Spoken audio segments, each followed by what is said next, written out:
And once again, there is no smoking in the venue. Please do not smoke in the venue. Please turn off the flashes on your cameras. There is no flash photography allowed. And please make sure your cell phones are set to vibrate so that only you get the notification and not the archers on the field.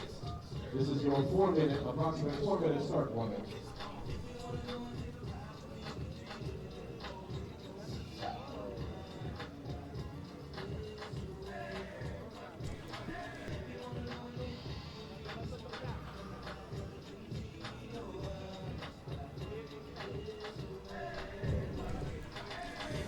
Hello everybody, we are back here in Yankton, South Dakota in the World Archery Youth Championship that is ending today. This is the afternoon session. This afternoon we will see all the junior recurve matches. Here is Juan Carlos Holgado from World Archery with the pleasure to have Patrick Houston from Archery GB.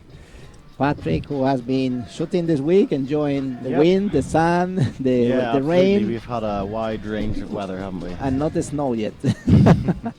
So I'd be a bit worried by snow in South Dakota in June, but yeah, we've had pretty much everything else, haven't we?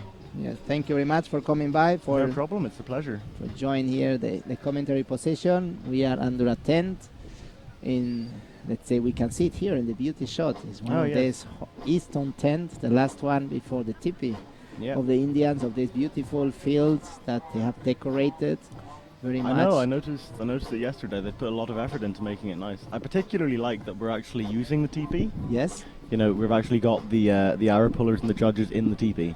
Normally it's just like a couple of bosses or like a hut. Whereas getting the teepee out, that's a really nice idea.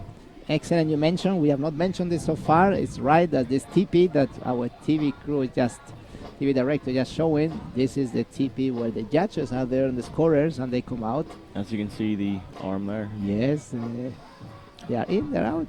They are there taking the scorecard out and scoring the target and coming in. So it's part of the venue setup.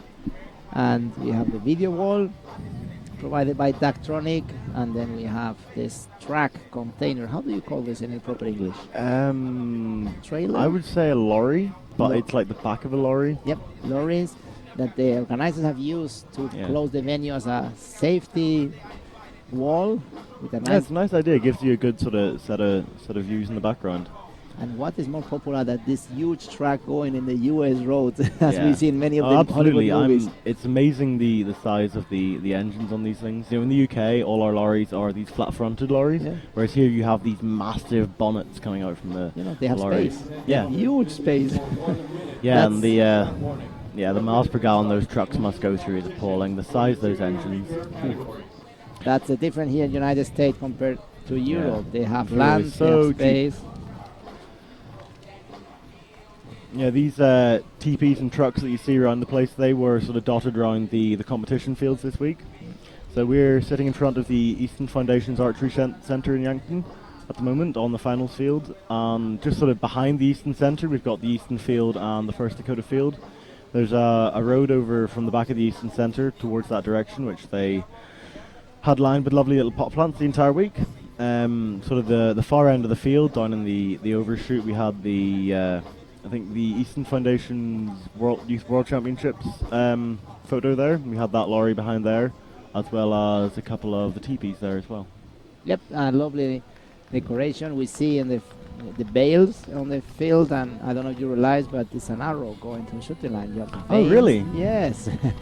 Oh, wow. I hadn't noticed that. That's a really nice idea. You have close to the target. This is you got the vein, the fletching, and you have the arrow going, and the point should be That's the brilliant. shooting area. Yep. I hadn't noticed that.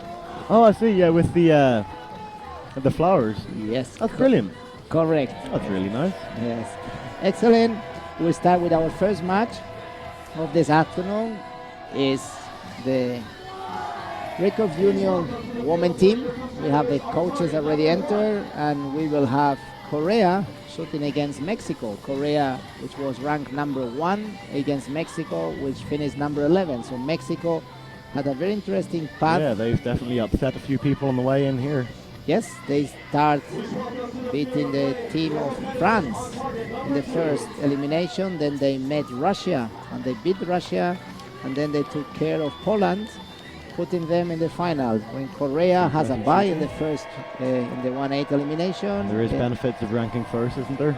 Yes, that's it. The little advantage when you finish first, and then definitely. Korea met Ukraine. Yeah, and that wouldn't be an easy team to take out, having knocked out China in the round before. Yes. China's always a good, strong team at these events as well. Then they went Chinese Taipei, where they have a shoot-off in Chinese Taipei semi-finals. Shoot-offs are quite regular now in the new team format, aren't they? Yes. And they went to the 4 sets, and they shot the same score, 28, and has to be by the closest to the center. So that was a really tight match in semi-finals, Korea and Chinese Taipei. And Korea passed because one arrow was closer to the center than the other one of the team. And let's put Korea in the finals to meet Mexico. Yeah, so we have 2 very strong women's teams on the field here. Korea always there, but Mexico coming strong after finishing the 11th in the ranking, making all through to the finals. By Korea, I will make it easy. It's Mrs. Lee Kim. I'm not going into the names. And for Mexico is Carla Hinojosa, is Rebecca Marquez, and Laura Jacqueline Sosa. And there's no practice, so straight into scoring rounds. Yes, none of these archers have shot in this field before. The first arrow they will shoot. As we mentioned this morning, the practice field is on the other side of the building and a different it's pointing orientation. a different direction, isn't it? Yep. So, coming in with an X, that's a nice way to start a gold medal or a bronze medal match. They don't feel different. So this is the a practice gold medal field, match even, yes, sorry. that's a gold medal match. We have in team, the bronze medal match was done 2 days ago. Chinese Taipei came out on top there, so they've already secured the 3rd place spot. Correct. Of this World Championship in Yankton. We can see this nice decoration of the chest guards. I know, it is a very impressive thing in particularly Korea and quite a few of the Asian countries. They have very decorated chest guards. I know the Korean men have little sort of key rings stuck on the back of them. I think a lot of people use them for sponsorship, to stick logos and the like on. That's right, but and we have some issues in the Olympic Games because this is very close to having a branding. That's true. So we have regulation about... They need masking taped over, don't they? That's a pity because that's the area, as you know very well, when we don't want archers, we don't have nothing stick. We want to make sure that it's smooth. And in fact, the material they use for the chest guard is very, very... it's like a flat, shiny plastic, yeah. They have less friction than the other one that have a bit a nice of... group, the Mexicans are shooting. Yes, very good start from Mexico. Mexico, who was very good archers, recurve women, recurve men, and compound women, compound men. It's a strong team in all the divisions. They've come on very well in the past few years. There are a few highly successful archers in their team, such as Juan Rene, Ida Roman, Luis Alvarez. Generally, there's a few people performing very highly as well. Being a recurve archer, my compound knowledge isn't quite as good, but they have quite a few high-level compounds as well. And what happens when you have all these people performing well, the sport does well, the sport gets more money, they get to develop everything, and then everybody in the entire country comes on nicely. Yes, one of the popular sports in Mexico, especially after the 2 medals they got in London 2012. Yeah. And let's say that they have developed the sport many years ago with the Olimpiadas Escolares, they call the school Olympics, where archery was included, and since then they have massive kids participation. Everything has come on awful lot. And they have states and schools. That's a shame. 4 10s and 8, then put in a 7. Still, 55 is a very good end. Totally right. 55. 7 that is not expected in Korean archer, but is welcome when they do it. No, it definitely gives give the Mexicans something to work with. 28 will tie the set. That's looking like they've lost the set. Mexico does give a 7 as well, losing the set. Even 2 10s will not be enough for them now. When Koreans give you the opportunity, you should take it. Yeah, they won't give little leeway. So when it's there, you need to capitalize. Definitely. I'm rather surprised by how both these teams are wearing long-sleeved shirts. I'm sitting here in the shade and I'm sweating. It's very much in coming from Asian countries that they protect the arm from the sun. Oh. It's more to try to keep the temperature I suppose consistent you on the keep- body. Yep. Yeah. I have the same feeling. That's why I asked them. Say, not in this event. So in it's not previous that events. they are cold. They're trying to keep sort of regulated. They keep regulation, they keep in stride, and they try to avoid any kind of burning or any kind of cream That's they have to put interesting. to That's very protect. interesting. So it's very much Asian that they cover the arm, especially Asian women, because the men, they don't do this. It's just the women that they go and have the long leaf, even if it's hot, is to keep the circulation consistent, not having different temperature in the body. So it's better to have, like, personally, if I wore a thermal in this temperature, I might be more consistent temperature-wise, but I would get very hot. Me too. I will take it out. I would be sweating a lot there if I was wearing a thermal out in that sun. Totally right. And this is the way they see it. And indeed, it's something they do consistently in many events. In Antalya as well, we see them well, very if you often. train with it, you will Yeah, get away with it. I think it's protecting the sun and avoiding to put any kind of cream. And we have a good start from Korea. The only thing, the 7 was out of the yellow. 55 points was enough to take the You have to 2 set take points. 2 set points, and then it's a competition to get first to 5. We have both teams on 4 set points. We'll have a shoot off, but at the moment Korea has a 2-point lead going into the second set. And I take it the Mexicans wear long sleeves because compared to Mexico, it's quite cold. That's a good point to see it, and you might be right. Yeah, compared to Northern Ireland, where I hail from, this is very, very hot. Don't forget that many of a lot of success of the Mexican archers coming from Korean coaches that were in Mexico for many years, and several of the habits or action that the Korean used to do, they have it in Mexico. They have Korean style, Korean coaches, I know Korean way to see. one of the coaches you speak of is Song Woo, who was fairly closely linked with Eiderman when Song was in Mexico for the past few years, but since I think 2012 she's been in the UK, so she's been training the GB team, and I work fairly closely with her at the Lilleshall National Sports Centre there. Correct. And they She's have also currently in Baku for the European Games at the moment. Yes, enjoying the wind they have there. It's a beautiful stadium. It's a beautiful village. We have been seeing messages from archers there. And of course, many of the archers here have teammates or coaches there.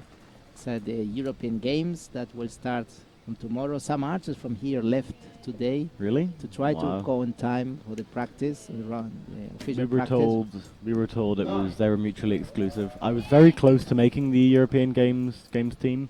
Unfortunately, we only qualified one male spot for the European Games. At our selection shoot, I came a close second then. So if we'd had the full team and had 3 places, then I wouldn't be here right now. I would be in Baku in Azerbaijan. Many teams have problem.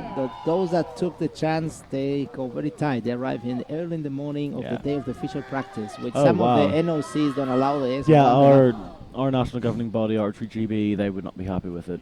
They would like to have the archers arrive in 3 or 4 days at least to get used to the village. Get acclimatized, get used to everything. But some teams took the chance, probably thinking they could make both. Or maybe that they are not making the finals here and can go earlier. But for example, Turkey had the final here, has to shoot and just run to the airport to try to be on time in Baku. Very stressful, that. But you can. Oh yes, they're shooting very well here. So we're on a 46. Come back to the match. It's a very good start. Only 1 point behind Korea with 2 arrows more in the target. Nice view.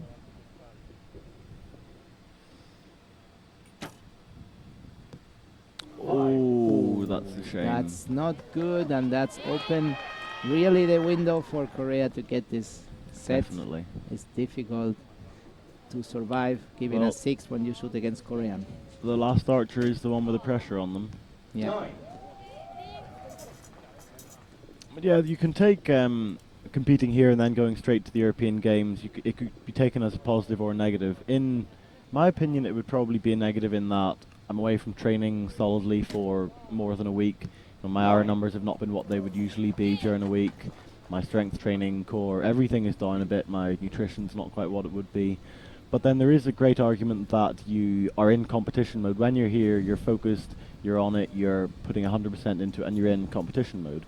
So if you go from this, a slightly lesser event in some people's eyes, to the European Games, then that could be a very good transition in that you're not leaving that competition mode, you're always staying at that peak performance level.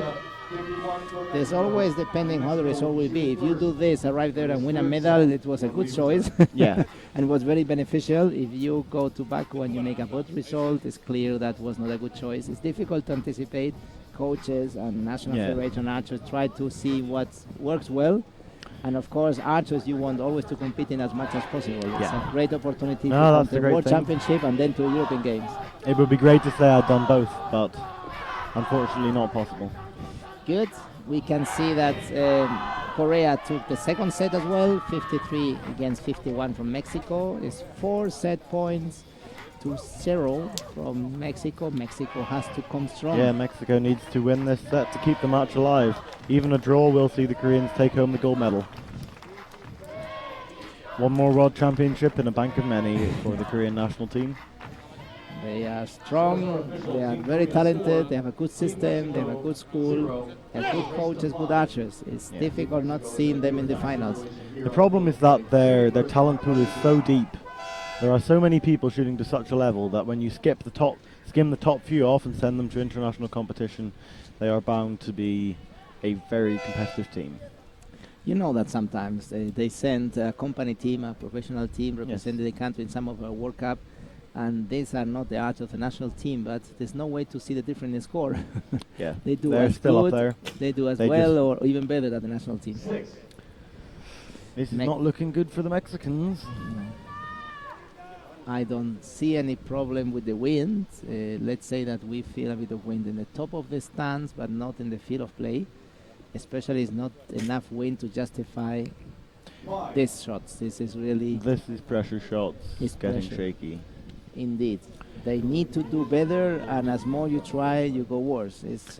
You could think that perhaps the girls are shooting very light pointages. The fact their sight bar is pulled in, well, that's what we need. The fact their sight bar is pulled in, that suggests that they cannot make 70 meters with the sight bar fully extended, and so perhaps they're shooting maybe 30 odd pounds, which could be affected in the wind, but it just doesn't look that windy here. No, it's not windy. I don't think. I guess they have a bit more, but 34, 36. However, this 5 or 6 does not justify the poundage, or the wind is more the pressure, in my point of view. Very good shooting from the Korean women's team here. It's, as an archer, when you're behind and you need to come back, you force yourself to say, this must be a 10, and you focus on the result and not how to make it 10. Yeah, you can't shoot. You shouldn't try and shoot a 10. What you try and shoot is an average shot. A good shot, solid shot, what you do every day. 10-9-9 for Korea, 28, Mexico 21. Very, very difficult, more or less impossible mission to come back. When we get to this level of shooting, everybody can put them in the middle. The fact they have got this far proves that they can shoot very well, shoot them in the middle. It is just shooting them when matters is what makes the difference between a good archer and a top archer. Fully agree, they are not here in the final shooting like that, and because of luck, they have performed very, very well. And of course, shooting against Korea, you know you have to give your best. It is always going to be a hard match. And that's give you a bit of extra pressure that can pay off for these little mistakes when you force yourself too much. But as you say, they have performed very well and will, no matter what, be taking home a silver medal with them at least today. Which I always used to say that you win the silver medal, because people with the silver medal think I lost it. I lost the match, so I got the silver. No, winning.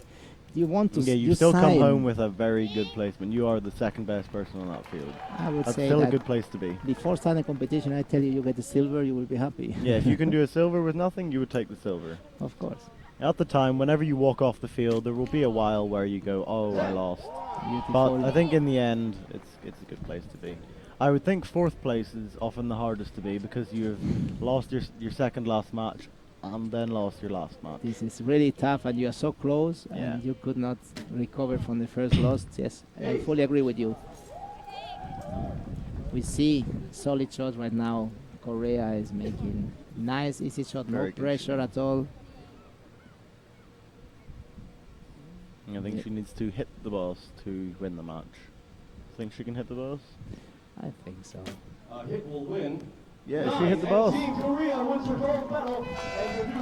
And Korea are the world champions in the junior ladies recurve team division. One more time we hear the Korean anthem today. Absolutely. It's make it easy for our sport presentation team. They Yeah, just they have don't one need to anthem change the setup, yes, do they? one anthem to select. Correct. Here, Mexico congratulating the Korean archers. It's a very good performance from the Korean junior It's a women team. nice thing to see the Koreans bow to everybody. I think it is just like a formality in their society, but it is, you know, from an outsider looking in, it's a very respectful way to say, you know, thank you for the match, well done. Very respectful. Mexico celebrating, they got to the final and they got the silver medal. And the Team Korea celebrating that they got the gold medal. I'm not sure if you can see it in these shots at the moment, but the Korean women will all have matching trainers on. Their entire uniform is given to them when they make the national team, and they are identical clothing-wise from head to toe. Including their hats. World Archery forced you guys to wear the same uniform. We want to see you all uniform, coach and archers, and make you look like a team you are. Oh, absolutely. Yeah, we haven't quite got to handing out shoes in the UK yet. The shoes is always a challenge. We need to have sport shoes. They are athletes and they have to behave and look like athletes. Not open shoes, no funny beach shoes, Yeah. no funny boot. Wasn't Brady told off for that in the Indoor World Cup this year for wearing No his cowboy boots? cowboy boot.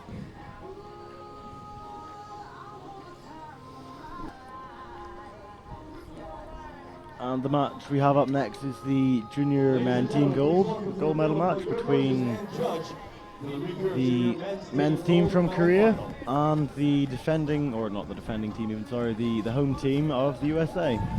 Correct, and we can see that Korea ranked number 1 in the ranking round, but USA was 6th, so US really... USA have shot very well. There's So a great thing in the US in home matches that they perform very well for home crowd. There is something that the US shoot very well, or not necessarily shoot, but perform very well on home turf. Like Justin Hoosh coming home with 2 gold medals in the 1996 Olympics in Atlanta, I guess? Yes, correct.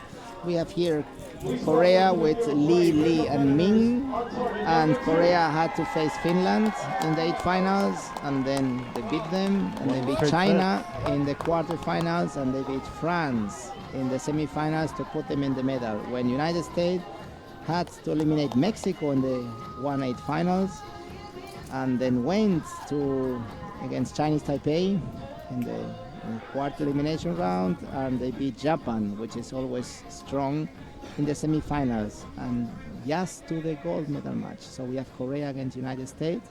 The US are shooting a pretty consistent standard. They're shooting probably averaging maybe 330, 660 standards, maybe a little higher in their ends. They're shooting 58, 55, 55, 54, 57, 57. Very good shooting in team events. And here we have the US team. Again, 2 of these team members had a bit of team practice in Antalya just over 2 weeks ago. And here I we suppose have... it would be 2 weeks exactly, wouldn't it? Yep, 2 weeks ago we have Sergei Makarevich, we have Maxim Popovich, and we have, I call in the Ukrainian team, what a mistake. USA with Colin Klimichek, with Zach Garrett, we'll have him here as commentator this morning. Very good. Super Zach, and Caleb Miller. Yeah, it's a very good team. Yep. You know, Zach set a US national record, was it 688 Yes. in the Arizona Cup? Very good shooting. He's been hailed as the next big thing to come from America. However, in Antalya and here, he's not quite performed to the heights that indicated. But we have Colin Klimchek there, who beat Brady Ellison in the bronze medal match in Antalya. IX exactly the same hole as the Korean women started in. That's a nice way to open a match. Straight in with an X. Always give a lot of confidence when you start with the arrow in the X in the first arrow shot. Good, 9.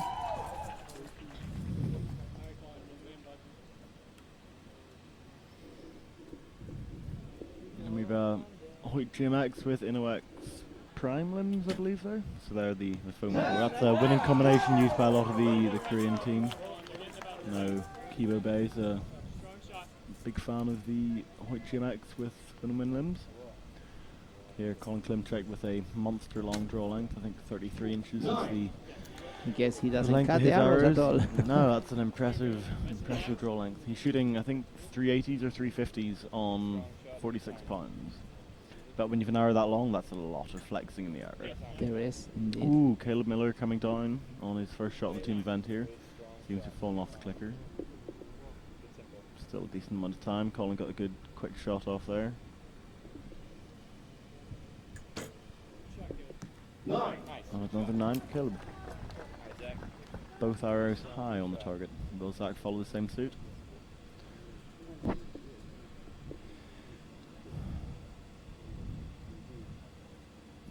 Zach is shooting the 60mm high profile XS wings. You can see the very big veins on his arrow there. And a 10. Still high once again. Garrett Zach, who was Very commenting nice. here, showing us how it's happening, how to do it. We were talking with him this morning, and I was mentioning that now you know what we talk when you're shooting. We were having many comments of the Korean archers shooting, how to be there, what to focus on, the mental game. Well, that is the main thing, archery. When you get to this level, everyone can put them in the middle. It's what you do in your head so that you can allow your body to just run through the process. And be focused in what Korean. matters and not in everything. 8. They have an 8 at 12 o'clock.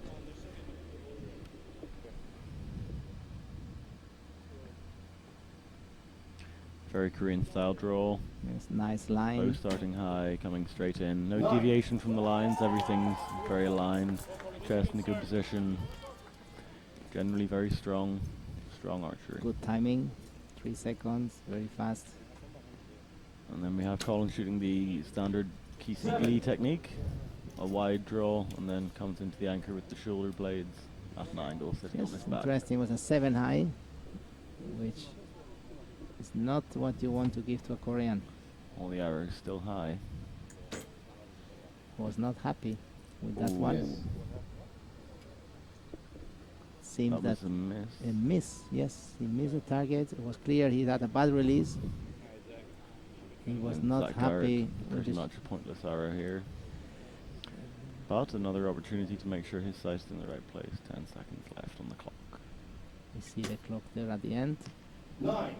Two very good shots, very close The together. set system allow that the match is still alive with this Yes. miss, because if not, Yeah, back in the old cumulative system, that would be pretty much Over. the match over at this point. yes. Korea So is up by 2 set points. there The was- important thing at this point, which we might be able to see a bit of, is the USA coach will have to keep the Americans with their head in the game. Can't let your head drop. You have cannot to keep yourself. you cannot afford now that the archer has no time to think too much what Yeah. happened. Has to focus on how to make the good shot and just do it, because it's going so fast when you are there. How is Yeah. the feeling when you are outside and watch a match? We mentioned it seems that going at normal I think it seems mood. longer on the outside. I think when you're there, your head is just so occupied with everything that's happening, it goes through very quickly. I was on the finals field twice in Wuxi in 2013 in the World Archery Youth Champs, the individual and mixed team events in the cadet category. Thankfully came home with the gold medal in both those Congratulations. occasions. But yeah, it's a very quick match. Remember that, but go faster when you are inside, and you have to focus in you, and you don't realize that time goes so fast and you have to shoot again. Here we have seen how Kisik Lee has been discussing, Yeah, showing them their arrow plots. I've seen Zach move his sight there, so hopefully he'll looking, be. probably trying to keep the attention in what they have to do and not so much in what's happened already. Yeah. Why Keep should you let the arrow that's in the target affect the arrows that are in your quiver? focus on the present, what they have to do right now. Whatever happened before, there's no way to change it, but you can make sure that what you are doing now, you do right. Yeah, you only have the ability to affect what is yet to come. That's a good shot by Colin. Let's see Outer if 9. he's back. Hopefully Caleb will have got his head back in the game. Right 9. Strong shot. We can hear the instructions from the coach and the teammates. Hopefully get it smooth. That's a fairly long hold. It's quite standard with Wow, Americans. pretty good. but Right, no, five. he's not confident at all. That is a shame. It seems that the timing was good, but it's clearly not the shot he wanted to do and he knows how to do. He needs to find his place very fast, if not the match is over. And Zach With that showing, side adjustment, he's still putting him right in that group. He's doing again showing very us how it nicely has there. to be done. That is what you need to do when you're in a gold medal match at a world championship. You need to shoot to your best. And it's Lee Woo-suk, the man that won the Youth Olympics. The 10. On the line. Looks like a 10 to me. For me too, I think it's touching. But and that's what you need the spotting scope for. so smooth expansion, so easy line to arrive. They shoot huge amounts of hours in Korea. I've heard that the reason you get these teenage Koreans coming out of the woodwork suddenly shooting these amazing scores is that they have these sports schools and all the development programs and everything that they shoot maybe 500 hours a day from 13 to 17, 18. So you get these people that, poof, they turn up shooting 1350 feet and nobody's ever heard of them before. They have several reasons. Let's say that one of them, I've been very often there. I've seen the elementary school, the middle school, university school, company team, and national team. It's a different structures, and one of the things is how to teach archery.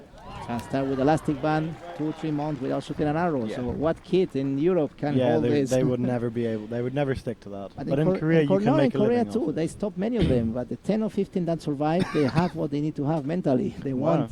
So Yeah, they have the drive. Yes, for those that stay there in the program after 2 or 3 months working with elastic band, the position and how to stretch, they start using metal bows. They don't have the wooden bow, no beginner bow. It's directly to the right bow, with the right limbs, stabilizer, and they shoot short distance. Okay. Many arrows short distance. In fact, they compete in 30 meters until they are cadets, so they don't go too long distance, and they learn how to make many 10, 10, 10, 10. When we in Europe have the tendency that as soon as you start hitting the target, try to get more and more distance. And of course, when you start to get so good that you make many 10, you get a bit scared. They are Yeah. not scared at all. They have trained this one since they are kids. And then they start adding distance. So That's they the can form. continually shoot that up the further Correct. distance.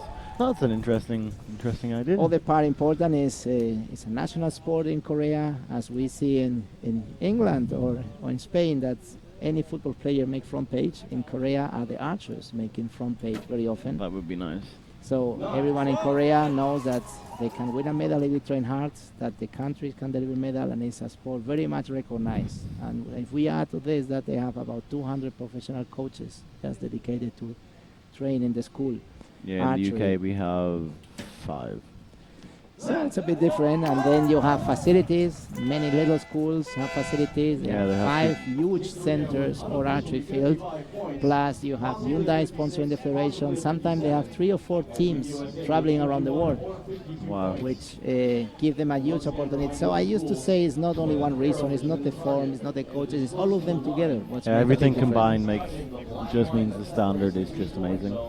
And even so, sometimes they lose. They are humans. Yeah.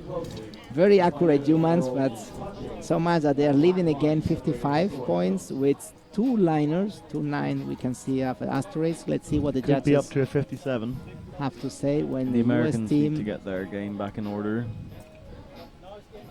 have 51 with 1 liner. Now we can see they marking the arrows just in case one arrow has a pass through or bounce. So it's important for the judges and the archers to know which one was the one. So every arrow that is in the target has a mark. We mark them, and then we can easily identify if one arrow that bounced or passed through, which one was the impact. That is a 10 as well. All points were awarded to each team. 57 to 52 for that last set. So they got both those liners there. 0 USA shooting. They have both those liners there. Yep. A race of 5 set points. Our spotter is a bit conservative. It's interesting they still have it there, so we confirm. The Americans need to win this set to keep the game alive. If they draw, the Koreans will take home the gold medal. It's clear US is shooting inconsistent. Some shots really, really good, and some not as good as it should be for challenging Korea, which is always quite consistent. 9. Good Another start. 9 for Colin. Good quick shot. It's always nice to get your first archer on the line, get the shot away quickly. keep that time pressure low.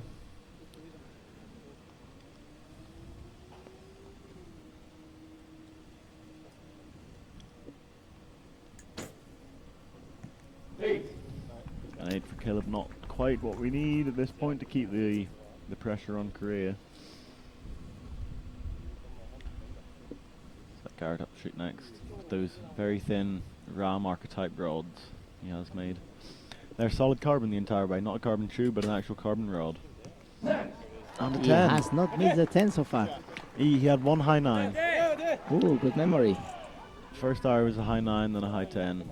And then he's adjusted his sight and been in the 10. So first hour is high, adjusted sight, then in the middle. So he's Very shooting impressive. very well out here. Lee Woo Suk. Right hand 9. 9.4 as we would say.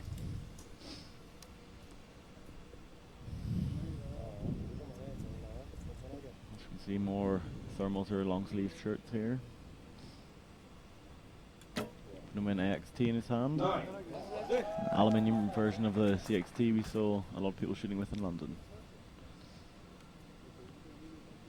Pretty much all the win staff shooters in the UK are shooting AXTs. You don't see many sponsored shooters shooting GMX and win games though. Considering the crossbreeding of companies is slightly frowned upon by As the soon as companies you get themselves. the Hoyt formula, you need to have the Hoyt limbs. And Well, with the nowadays GMX, we have the MK Korea limbs that can. have you seen can very fit often the in top formula. level archers? There are some, and then there's the MK Alpha bow, which can take international limb fit and formula limbs. We have, I think, Florian Callan shooting them this year. Florian Callan shot the whole of the last year's season with, I think, an Ion X or HPX as his main bow, with MK. I'm going to say Veracity, but don't quote me on that. When you mention international limbs, it's for those that are not expert. It's the limbs that have a standard system that fit in most of the bows, and then they have some brands that make the specific system for a specific limbs, like the Formula of Hoyt, that try to get a combination with their own material, because there were more and more archers using the brand for the riser and a different brand for the limbs, trying to get the best of each. And this is very personal choice. Any archer trying to get the best equipment to make him perform as good as he feels. Here we see the Olympic champion from the Youth Olympic Games in Nanjing, who did an incredible final there Koreans in need China. 10 and a 9 to win this set. Let's say that the match is more or less over, with Korea shooting so good and US not so good. 10, so goal to win the match.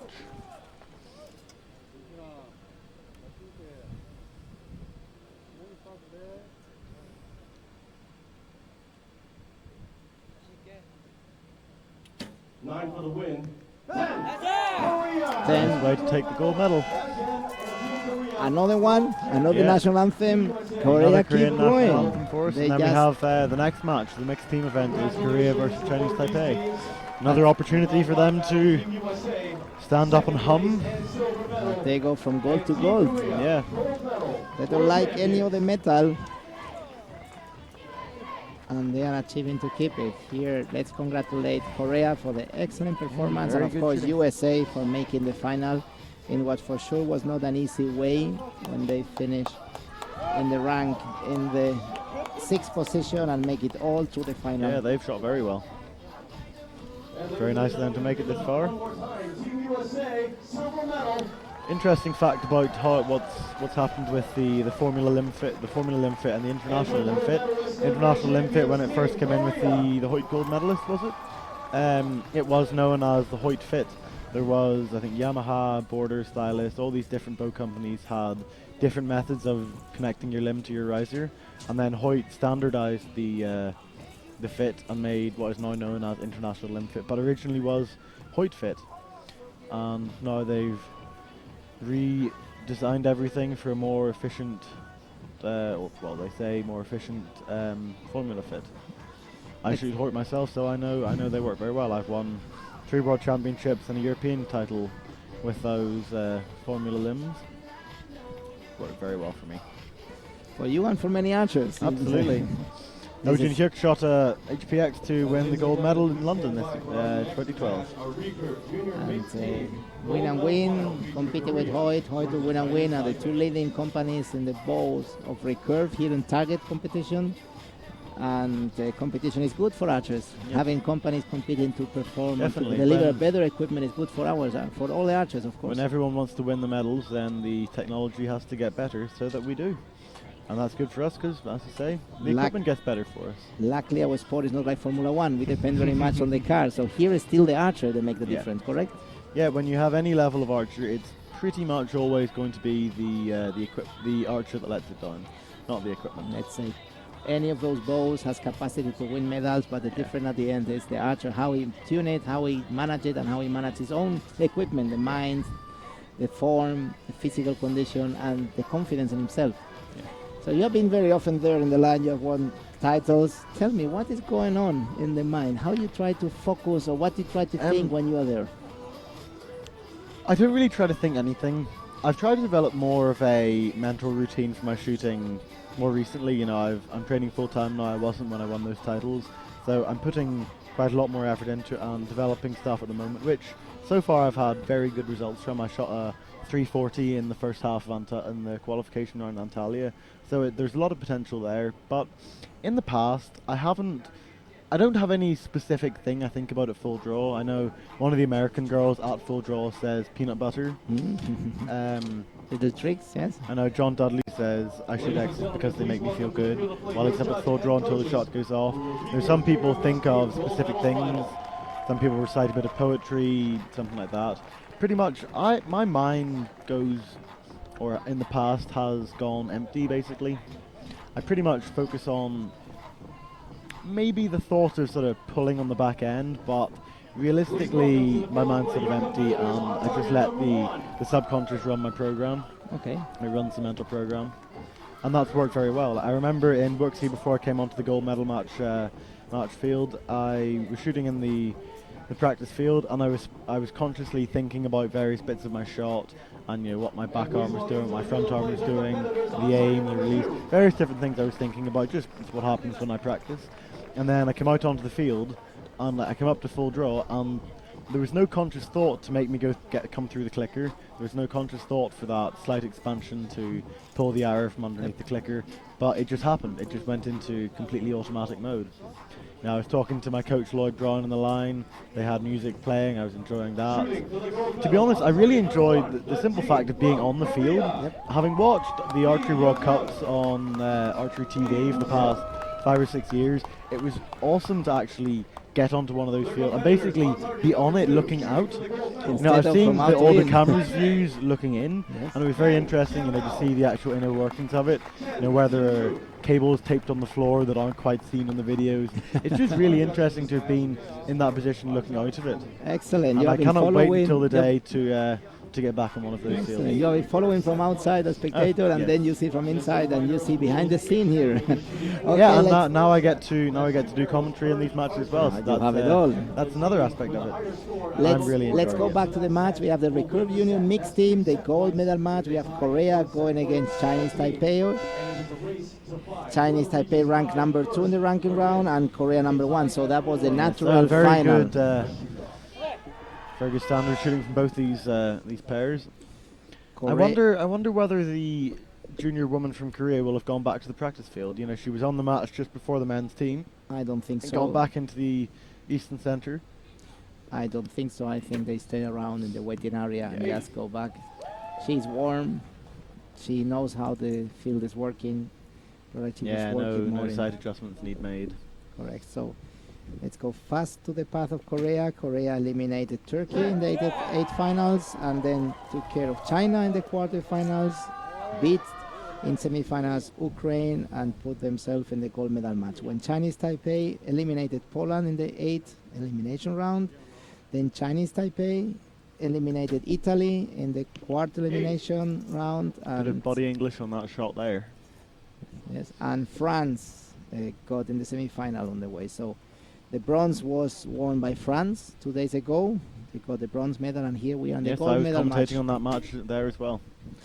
I was commentating the show target at the the mixed team eventer on Thursday, was it? Correct. And France got the bronze, and here we are in the gold. And Chinese Taipei against Korea. Korea starting with 10.98. He was coming to shoot the second arrow. Qualified with a 6.78 here, 3.38, then a 3.40. Very good shooting. Very good shooting indeed. He actually has a very openy release. His fingers actually open quite a lot, which is quite rare for the Koreans. Koreans often have a very, very clean release there. There's no opening of the fingers. They literally come pretty much from the position they were in with the string straight back. Correct, but also you can see that make it very explosive. Make it open the finger a bit, but make it fast. Let's say that it's important to make a nice form, but what is really important is to do it always the same way. Consistency is the name of the game. Yes, if you make it consistent, arrows do the same, the equipment do the same. If you make different kind of shots, one good release, and a little bit more with the finger, a bit more explosive, different reaction, different grouping. I know I've tried, I shoot with the string very far forward of my fingers, right on the end of my fingers here. And I have little lumps and calluses on the end, which is quite funny. I can see them. Yeah, this is them quite soft, like that's, I have, my arrow numbers are not what they would have been this week. They have to calm down a bit. I also spent maybe an hour in the bath yesterday. But it's good to relax a bit before getting the next one. I've tried having a much deeper hook, which my coach tells me would have a much cleaner release, because with the string right at the end of my fingers, there is pressure actually like across the string, not just and you in the make back more and forward tension plane. of your hand, of course. Exactly. More deeper, you can allow you to be more relaxed. I've tried a much deeper hook. I'm shooting at 70 meters. If my sight is set the way I normally shoot, shooting in the middle, then I've gone from maybe a 57 size group in the 10 to a 57 size group left 6. It makes a massive, instantaneously, from my normal hook to a deep hook with the fingers, in a sort of U shape. Then the way that the string jump out and get this it changes the tune quite a lot. This first move is different depending, of course, how you grip and the tension the fingers are. That's probably one of the few technical changes I'm going to do this winter.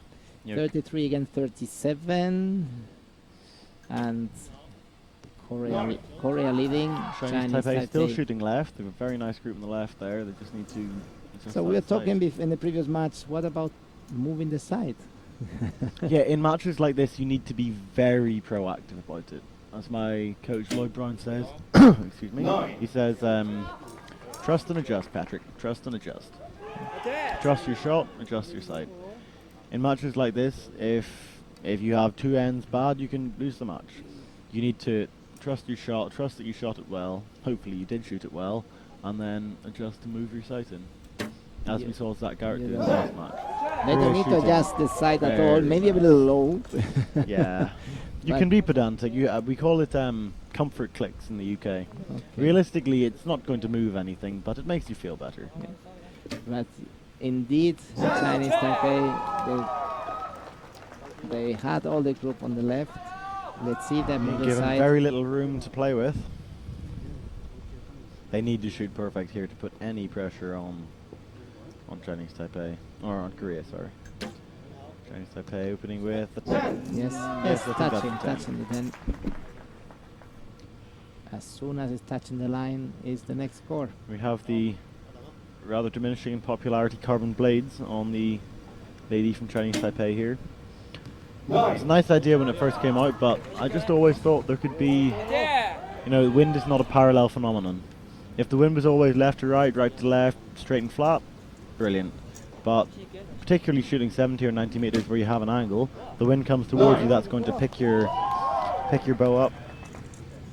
But now we have the Carbon X taper coming from Fuse.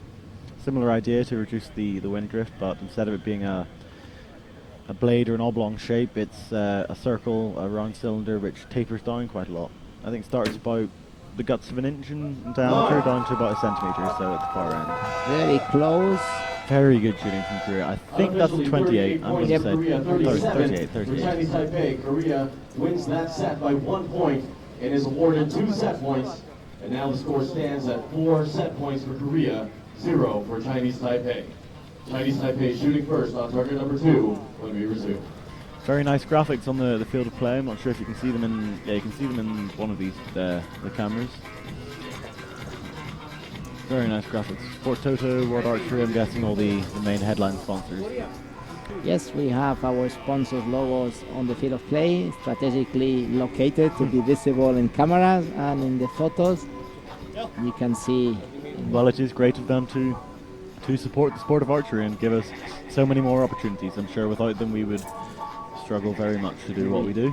We were mentioning before that no event can happen without volunteers, but also no event can happen without sponsor or supporter that can allow us to put this kind of event in place and bring the TV, bring all the equipment, timing, scoring, media team.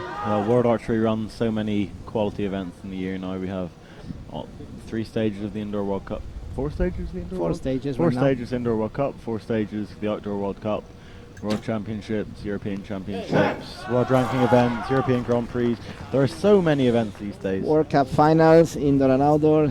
It's getting busy. Mexico City this year, isn't it? Correct, in the middle of the city. Wow, brilliant. With the statue of Diana, the archer behind of the archers. That is brilliant. I think it might even best that the juniors are going to, the junior GB archers are going to a Junior European Grand Prix or not Grand Prix, I think it's the Europa Cup in Rome in just before, I think 2 weeks before the World Championships in Copenhagen, and so you know the venue. middle of July. Yes, the finals field is in the Colosseum. Correct, yes, that is amazing. I am so envious that I cannot go to that shoot because the photos, my God, the photos will be amazing. We pick iconic places. If we don't have people coming I think that will be the best. Eiffel Tower, that's a good venue, but I think the Colosseum that'll pretty much win, in my opinion. We will see the photos afterward. We can see right now we are back on the match. They are just making 10. 20 Korea, 20 Taipei. Need to keep the match going. It's a 9. They need to shoot a 10 here to give them a chance of keeping the match going. Koreans have shot very well so far. I think they've only dropped 1 arrow into the 9, perhaps. They really want it, and it's not like they finished in rank number 1. And Korea to shoot their second 2 hours of this set. Will they take home their 3rd World Championship in an hour? That would be a nice way to do things. Very nice way. 9. No time to think. Another 9. 1 gold would take the match here. Take the match. Take the World Championship gold.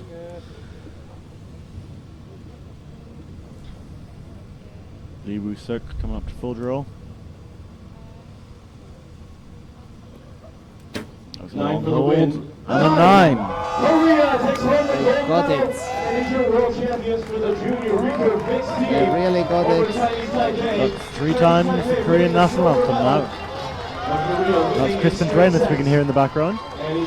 He does a lot of the MC jobs of these World Championships. I know he commentated my matches in Wuxi. Really nice guy. Canadian Recurve, been on their Olympic team, probably one of their highest most regular high performers on the Canadian side. Team Korea World Champions. Gold medal. Shoots a hook bow with Dunker long rods.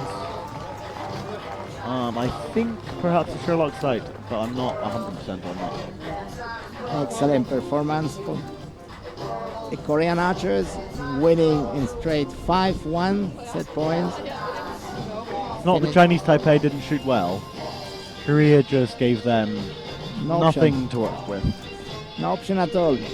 And that's very often the case when you meet Koreans. You have to do the match of your life and be in a super high The match of your life, and I hope that they don't have the match of their life. And they have a regular day, like one more day in the office.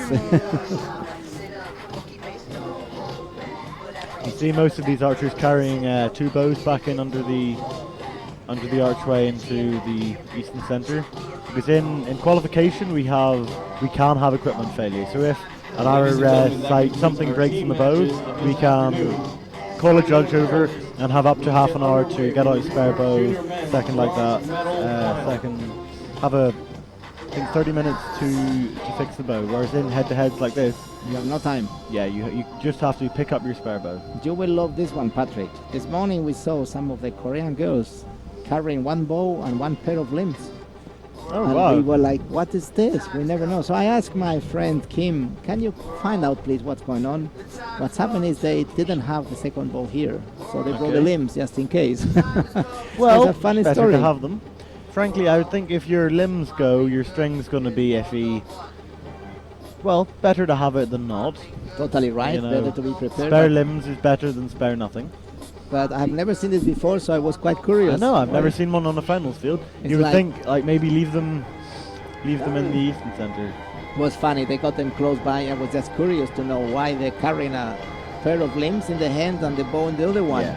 And was backup limbs just in case.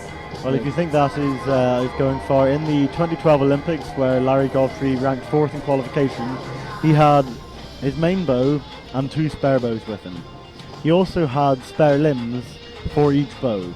So he brought with him to London 6 sets of limbs. This is more than be prepared. Yes. This is Yes. being crazy. Larry is very particular about his equipment. But better very that particular. than not coming Yeah. with a backup. That No, coming I have lost points to equipment things before, and I've learnt my lesson.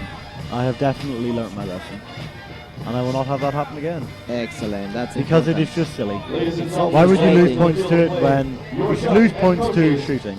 Nothing else. Anything else is just a mistake. You work so hard for this moment that then screw up because you don't have just a Yeah. backup equipment or second finger tap or. Okay, let's go back to the match. We have Recurve Junior men, the bronze medal match. But we have a Korean archer who took Lee against a Turkish archer, Mohamed Bilal Guneri.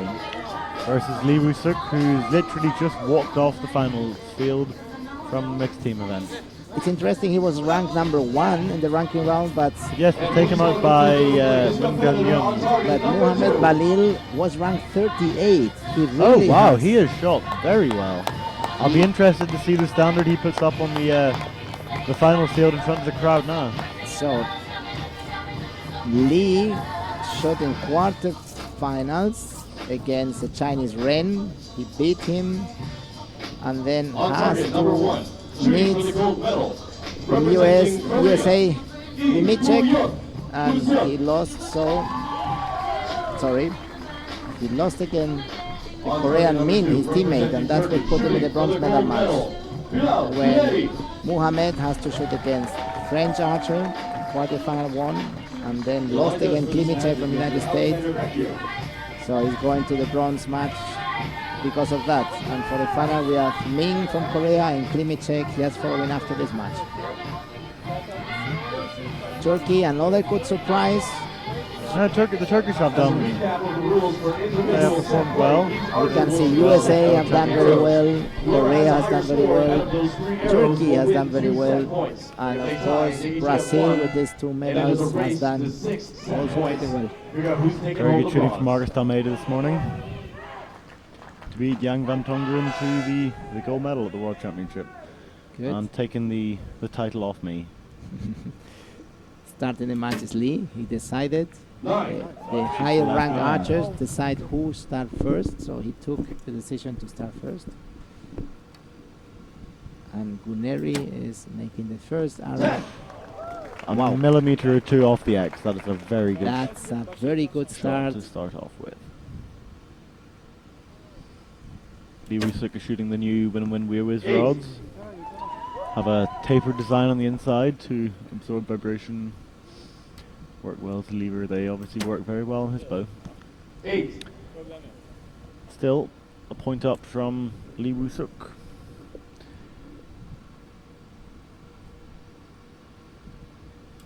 Can Guneri take Lee Woo-suk's run of gold medals off him? He have a good chance now with a 4 match wins in a row would be a lot. 9. He got And it. Guneri takes the first set, 2 points. In the individual competition here, we're going to 6 points to win the match. So 2 points will win a set. You have the highest arrow values for the 3 arrows, then you'll get 2 points for winning the set. If the 2 archers are tied, you get 1 point. Obviously, if you lose, you get 0 points. With And a the first archer maximum to of 6. 5 sets, and then whatever happens if they have reached the If 6th they point, they go draw to by shoot. that point, they have a shoot off. Then the closest arrow to the centre. He looked quite relaxed. And amazingly, you do, on a not infrequent basis, have shoot-offs having to be reshot because archers have shot the same distance. I think if it's under 1 millimeter from 1 millimeter difference, the arrows must be reshot. Let's say that when it's too close, we don't Too want close to to go call. into if it's 1 millimeter or half millimeter. We just say when it's so close, the archer deserves another shot. It's very unfair to finish a match with Because there was 0.2 0.05. millimeters difference. Yeah. What is this? Could be the difference, could be how you measure it. So it has to be a clear difference. If it's not clear, it's better to shoot another arrow and make it clear. That's a very good point. We had that happen earlier, I think in the quarterfinals of the cadet men's compound. We have James Howes come up against Luke Rolls. They both shot very well in their match. They have 15 arrow cumulative score in the compound. And they shot a 139 apiece. So I think they had some of the highest scores on the field at that point. They tied on that. Then they both shot maybe a 9.3, 9.4, tied on that. Then James Howes shot a 10, Luke shot a 9.7. Still good That's shooting. It was nasty conditions. We had cold, we had wind, it was rainy. It was not a nice day in the eliminations. So they shot very well there. And then James Howes went on to win the bronze medal with a very strong 145. With some brilliant technique. Very strong at full draw. Neri has a good timing, but both arrows on the left. They're 2 points behind Lee going into this. Lee can take it with a 9, take the end with a 9. He does. Good. So it's 2 points apiece.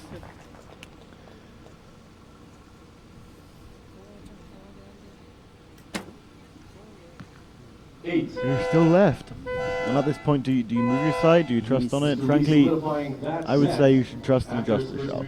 Trust where the arrows landed. He's adjusting there. Now it's adjusting.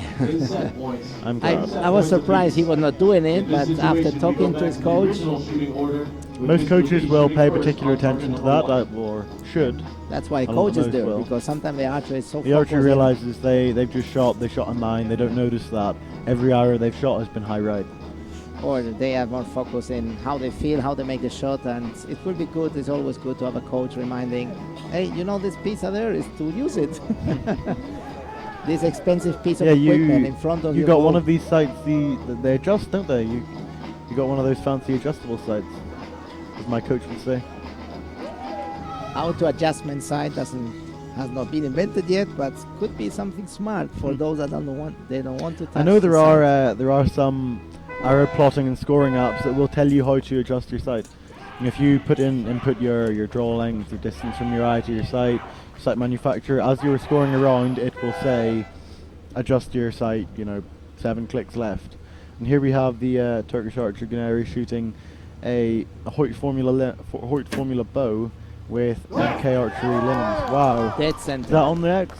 Just above it. Over it. See, we have the Hoyt HPX in Guneri's hand. Very good bow. With Function. MK Still on the left. 1440. Yeah, still high and left. Needs to move Touching his sight. again. He just moved the side, make a couple of click. Ooh. Keeping the pressure on. With this Keeping the heat on consistency, Guneri. you can move as much as you want. If he's keeping with 10, he's making it tough. Still on the left, shooting a Another touch. very good group. This is a very clear proof what's happened very often. Archers don't want to correct so much, so go click by click by click, but they need 6 arrows to put them in. Yeah, which at this point, he could still draw the match with a 10. Has he adjusted the sight enough? Fingers He crossed. gave a little window there. Did he? No, out left again. But that shot did not look as good. That did not look as smooth. His release hand came out a bit, which could push the arrow out to the left. Making me think that the conditions on the field might be changing a little bit. Guneri shooting the AAE KSL tab. So AAE, Arizona Archery Enterprises, KSL, Keith Lee's specific tab. It's made of brass. It's got a very heavy finger spacer. The palm plate is made of brass. It's all very heavy. The idea behind it being if you have any variation in your release, because there is more mass around your fingers, it will, force equals mass times acceleration, the tab will move slower, and so it will affect the arrow flight less. Also, they do feel really good in your hand. The heavy weight does I'm a look. bit skeptic of this. It's a very nice explanation. I've not seen I've it heard proven. that is the idea behind it. Also, the 3-fingered elastic thing just means that everything stays very consistent placement. You explained it very well. That's what the intention is, and that's what they say they do. I have been a bit accepted there, but I'm In not my saying it's opinion- wrong, it's a personal Yeah. feeling, but it's important that the archer choose what he or she feels that is Left. working for the shot. I agree. That's the important thing. Also, it does feel really good to shoot. I shot, a friend of mine designed an entire one himself, like pretty much identical, but he manufactured it himself. And after having shot it for half an hour on the practice butts, the entire day going around the field course, shooting my Civic Soma Seeker 2, it just felt so light, and Did you try the bit- polite? The Philip polite is a bit heavier. I don't like that idea of having your fingers off the string. I'm definitely a 3-fingered archer. Okay, excellent. Back to the match. Canary's got a 1-point lead, and 9 will only and he takes the set. 4-4. This is good shooting in the bronze medal match. Nice to see the Interesting, still on the Korean left. Good grouping, still on the left. We are a bit tough here, eh? team. Yeah. 9. 9, 9, Let's 9. say a bit on the left, but what is important was a very good grouping, so he Yes. got back in consistent Unfortunately, shooting. in this sport, there are no scores for grouping. Apiece. It would be very good to go up. I shot a 57 group, but it was in the 2. Yeah, you're gonna score 2s. Your tour again, the coach, has been an archer, top archer in the Turkish team for many years Very now, nice. coaching the young kids. It is great to get the experience of the years out. You know, that coach has been on finals fields like this before himself, hopefully. We can see the Korean coach showing them the notes, showing what the impact, and talking to the Korean archer when he at Yuk2 is having a nice chat, trying to take out the tension, trying It's to a make him very, laugh. it's a very important role to coach there. Some archers will want to analyze their shot, how they've been shooting. Others just want a friend there to chat to. Some people will not take a coach, but they will just take one of their archers from the team with them. Correct. They'll just have somebody who they can have a nice chat to, who's there. Their main functions, I suppose, when they're there is to call if there's a foot fault, if the archer comes over the line. Well, in an individual event, it's not going to happen, as there's not the moving back and forth there is in a team event. So the coach's main job is to call if the archer is down towards the end of their time limit. The archer's only having 20 seconds an hour to shoot. With a compound, it is more likely to be towards the end of that, their shot cycle being that much longer. But it can happen with a recurve. Both archers with a 9, and now we can see that Lee made a 10. See those MK limbs on the bow? They have that extra long limb pocket to sit there. It's a long hold from Canary. Going to Take 5, 4, 3. 3 seconds left. Maybe a bit of a forced shot while his coach counts down the time. When you hold so much, all the elastic elements start losing the efficiency. Yeah, your muscle, the bow, the limbs. the flow of the shot goes. So that's, and Lee wins the bronze medal. He got it. Superfluous arrow at this point, but Uh, by the rules of the game. 8. and that's it. Lee Woo-suk from Korea is your And bronze Lee medal won the champion. match. Congratulations, Mr. Won the Lee. bronze. That's another medal going home to Korea. Canary from Turkey. Yes. 4th place finish. Also shooting Good before sportsmanship matches. here. Congratulating both archers. Still, to have got from 38th seed to number 4 in the final rankings, Mr. Canary has shot very, very well to get this far. Hearty congratulations to him as well. Being fourth is not bad. It's tough, as we mentioned before. 2 times you lost, Yes.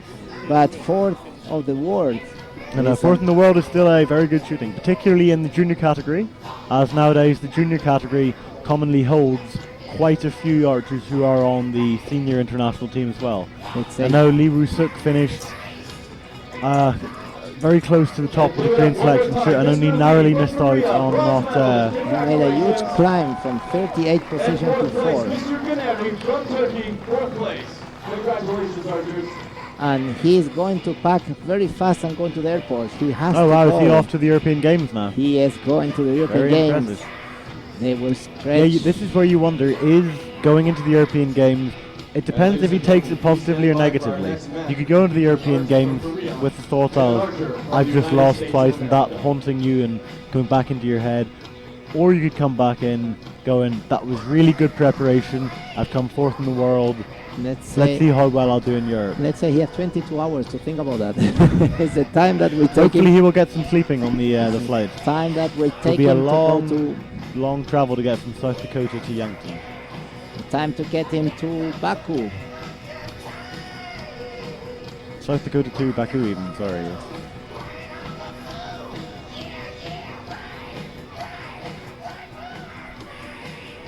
Good.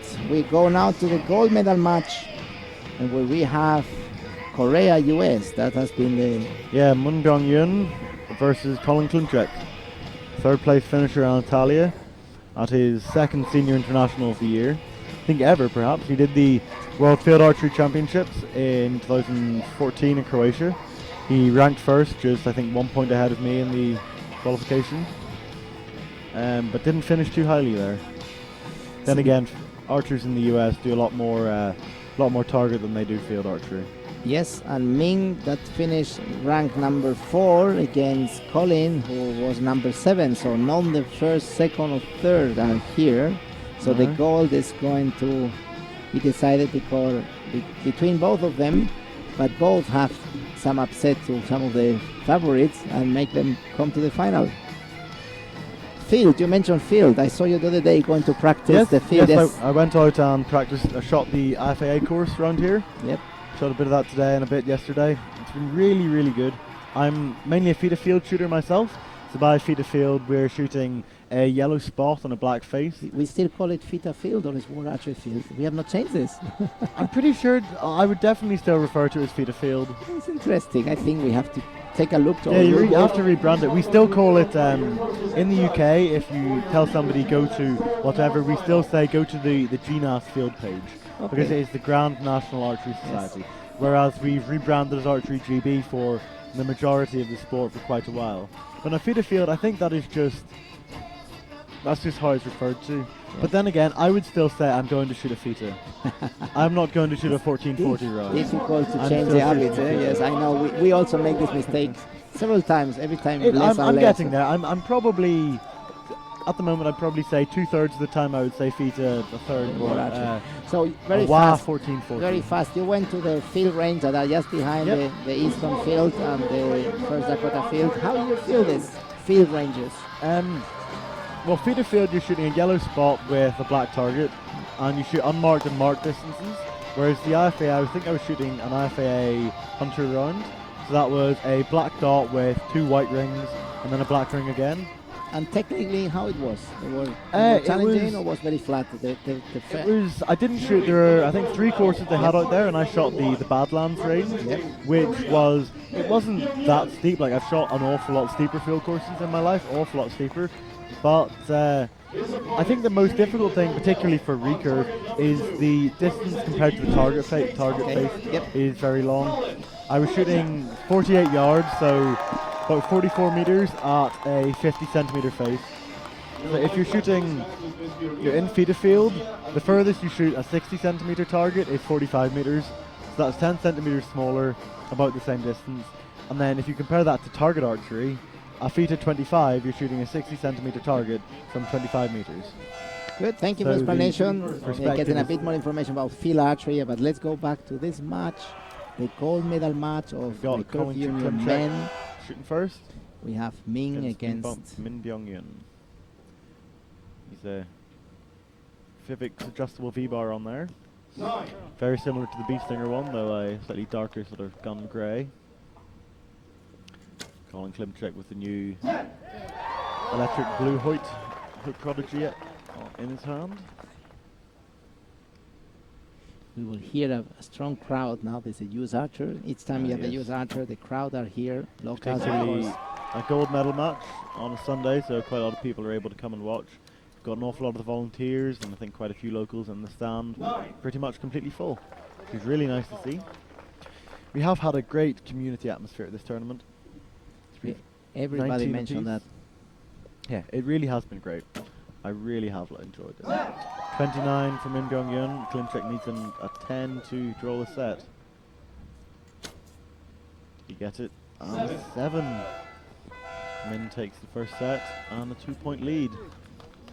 Colin has more or less given the set to him with the 7. It's for sure he's not happy with it. As you mentioned before, he has a long draw length, And in a long draw length is quite easy. It's difficult to keep the line. It's easy to go a little bit out from the string. Yeah, any slight adjustment, any slight inconsistency will be magnified by that. Particularly as his power stroke, the length of time the arrow is connected to the string and being pushed forward by the limbs is that much longer. Gives you very good speed, but it can tend to magnify any mistakes, because if you have a bit of tension in your bow hand, torque the bow slightly, the arrow is just in the bow for that little bit longer. In general, as longer draw length, it's a bit easier to tune the arrows, but at the same time it's more difficult to keep the direction of the expansion. And you end up having very heavy arrows, because you have, I'm shooting 29.25-inch arrows, he's shooting 33-inch arrows. 4 inches more arrow, fairly heavy carbon, and X. He corrected it. Pretty much on the spider. He hit. That is a good way to come back. That is a very good comeback. Min Jong-yun to shoot again. And a 10. He can keep up that pace for sure. And the next, that is brilliant shooting from Colin. That is exactly the sort of shooting you expect. Nothing to say. At a gold medal match. 10. Wow. Both these archers shooting perfect. Brilliant shooting. Oh, and he dropped one. Will men shoot perfect, or will he drop an arrow into the gold? And exactly the same shot as he shot all other shots on this field. Number 9. They are coordinated. When one make a 9, the other one follow. You may not have seen there, but his bow hand, the shot just reacted slightly differently. He sort of twitched his front arm slightly. Perhaps he was trying to adjust the sight pin back into the middle. But whether it was a reaction to an error in the shot, or it was an error itself, caused him to shoot a 9. Then again, shooting a target at 70 meters with a recurve bow to shoot to this standard is incredible shooting. If you hold, as a means of perspective, if you hold a ballpoint pen up at arm's length, the size of the ballpoint right at the top is the size of the 10 we're shooting at. Yep, roughly about the size of a CD. We mentioned this morning about the CD size, correct, and we are in the junior category. There are kids from 18, 19 and 20 years old, and the distance is 70 meters. Not as this morning, there were the cadets and shooting at 60 meters. We are more or less. Still can be a long way for some people. We had a girl on our cadet women's team who is only 14. And they are shooting more or less to the track. 9. Even perhaps more impressive, we have little Adam Carpenter on our GB cadet junior compound, or GB cadet compound team, and he came away with a silver medal in the team event yesterday. That's amazing shooting from him, and the rest of the team, of course. 9. Doors a bit open for Min to go 5-1 up, meaning Colin would have to take him to a shoot-off to win the match. 9. Not outside the realms of possibility, but Colin needs a 10 to keep the pressure on here. 9. That's not looking likely. Min Jong-yun has shot very well so far. He can probably keep it in the gold to win the set. You get it? You get another 2 set point, 5 against 1. In that very comfortable, without too much pressure. Still, 27 is still good shooting at 70 meters, but not enough to win the sets on the international stage these days. You guys are getting a little quiet out there. Where's the support for Mr. Klimichak? And the US home crowd giving a good cheer. Heard them a lot louder though. I'm sure the GB archers were a lot louder yesterday when we were supporting our teams. Yeah, Crispin our announcer, trying to wake up the audience by asking them to cheer to one of the... I'm sure if he wins this gold medal, we'll hear some cheering. Even if not, they'll support him. It is brilliant to see US archers shooting this well on home turf. Really nice for him to shoot this well in front of his countrymen. And here you have the Korean cheering to his archer. Let's see if he can keep the pressure and come back in the game. 9. A right hand 9, not what you want to start that set with, but not beyond the realms of possibility. Min. It's very Once again, you solid. could almost move his sight. He's a little bit low and left. But we're talking 1 or 2 clicks on the Liner. you're shooting an Touching, yep. Axel, RXL, or should be there. He's shooting the new Axel sight. Blue to match his blue XT. A 9. Klimchek needs a 10 He needs for a the 10. possibility of keeping this match going. And And a here- 10, he does. Here you have it. You want it, you got it. Young needs only a 9 to win the match. 9 to win the gold medal at the World Youth Championships in Yankton. And a 10. Possibly an X. He didn't want to have any doubt. He made a great shot, went to the center. Another gold medal for Korea. We just have Korea today. My God. These Korean archers are on fire. Yep. They've won every match they've been out on so far. in They this know junior how to category. do it, and they do it. Yep. Congratulations to both archers, to Colin and to Well done, Colin Klimchek Sek- and Min Sok. Byung-yun. And ladies and gentlemen, Still, one second last in the round world for silver medal. is This not a bad place to be. Colin tried his best, but Ming was on fire. He was just consistently He hitting the dropped very target. few points there. Well, 29, 27, and 29 or 28, 28. So, yeah, 7 points all told. Very, very consistent.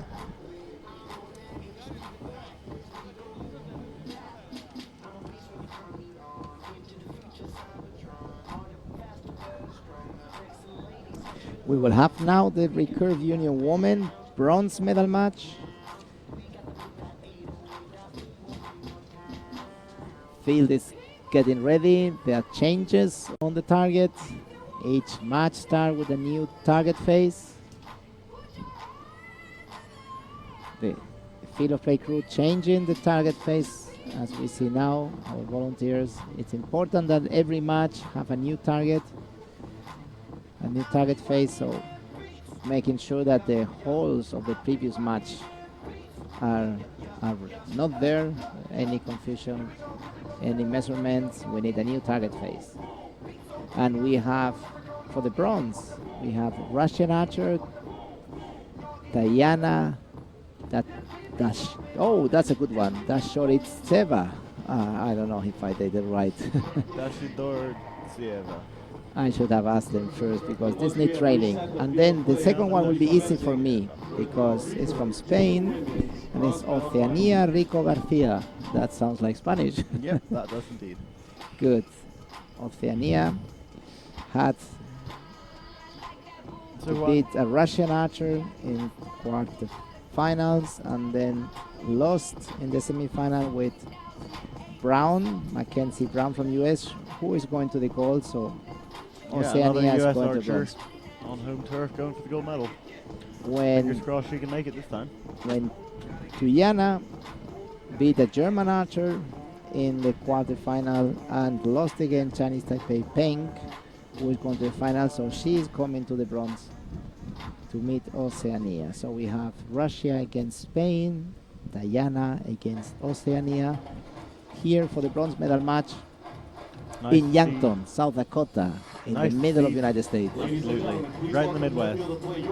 Nice to see some European countries coming out into the finals field. It's true because we had Asia, America. Yeah. We had some presence of Europe this morning with Ukraine, or yesterday was Ukraine. And the Jan van Tongeren from the Netherlands, of course. Yes, Netherlands, of course. We had some of the British yesterday. So good.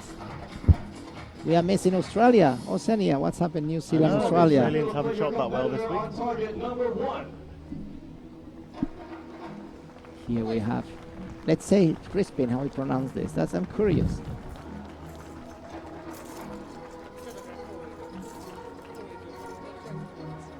Please welcome to the field of play her competitor on target number 2.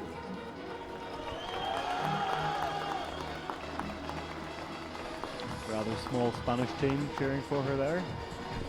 Yes, well, they are there. I see them on the stands.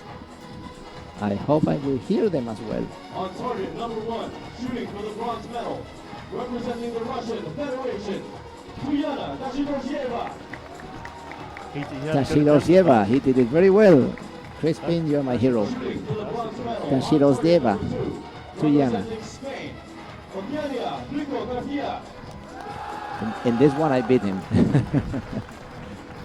He did it very well, but You have a bit of the upper hand in that. yes, I have a bit of language advantage being from Spain. Good. So how good was your English before you started working for World Archery then, Ms. JC? Garcia will be shooting As first half on as target bad as number this one, 3. as the current one. Let's say that improved a lot, especially what we call the international English, the one that all the non-English speakers understand. Yeah. You can get all the dialect and everything going, but you don't need that. What you need to be able to do is communicate. What's interesting in English, you have so many English from Australia, English from New Zealand, English Yeah. from Wales, the English from Scotland, from England, from southern England, from north of England. There's so much different accent and different myself ways from to Northern get it. Ireland, we have very different words that we will say. Like if I'm saying something is small, Yeah. I will say a wee.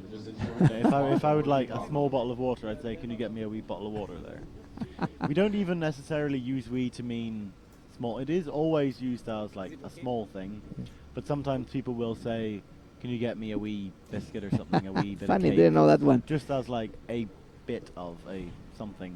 The archers are waiting because it's happened that this morning there's a little failure or little setup problem in the timing system. As we can see at the end of the image, there's no time there, so the judge is asking the archers to wait. We had something like that happen in Antalya. I think the first end of qualification we had a blackout.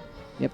For the archers, all we saw was the clock systems went off. Apparently what happened in Antalya was the entire of Antalya, the electricity was cut out. Yep, there was a power failure in Antalya and some of the equipment running battery, but some others not. So we went to a manual control. And Yes, so we I have remember timers and whistles and flags. Team Turkey is sending their full team, or some of their archers at least from here, to compete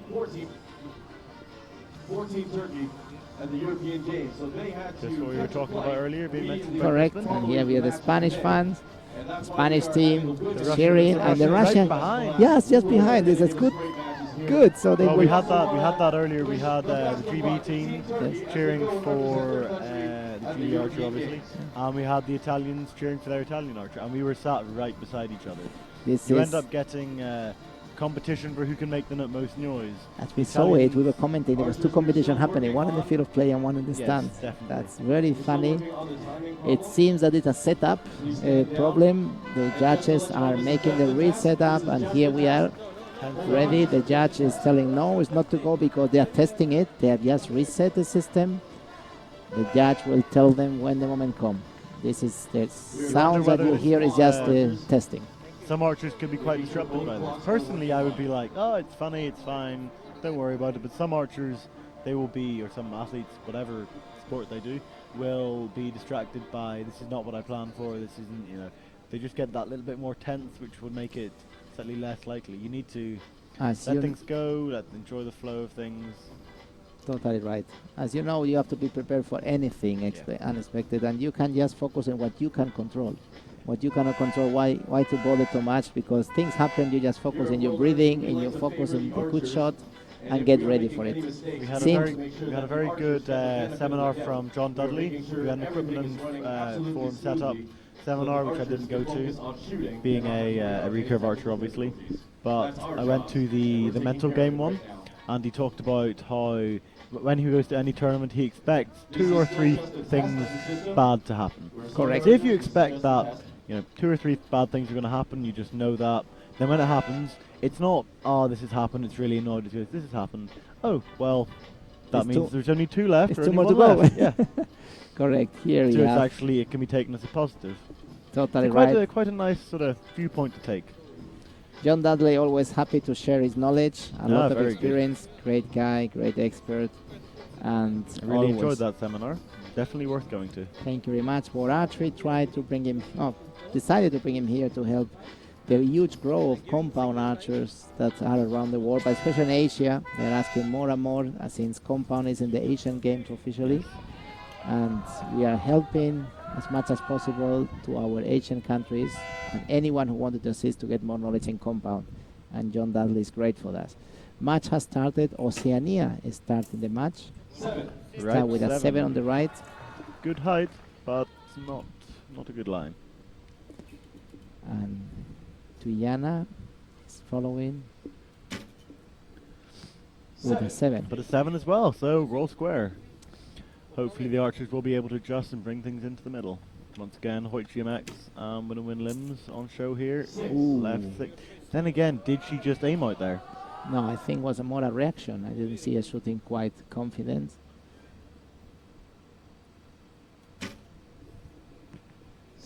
This is very consistent.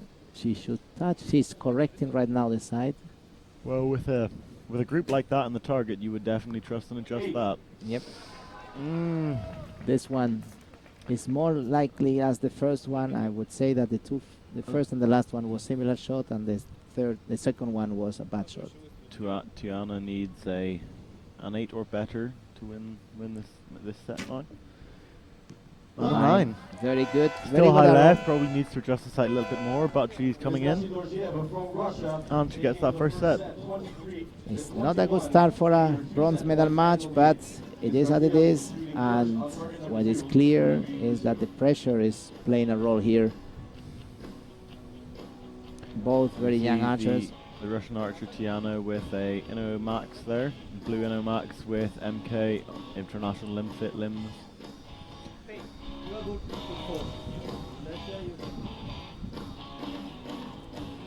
We see the coaches taking attention. Elias Cuesta from Spain, one of the archers of the national team for many years. Archer went to London. He won a World Cup in an indoor World Cup, I think Nîmes 2 years ago, was it? Correct, the indoor World Cup, and has been the archer representing Spain in the London 2012 games, and now making the role of coach, experienced archer.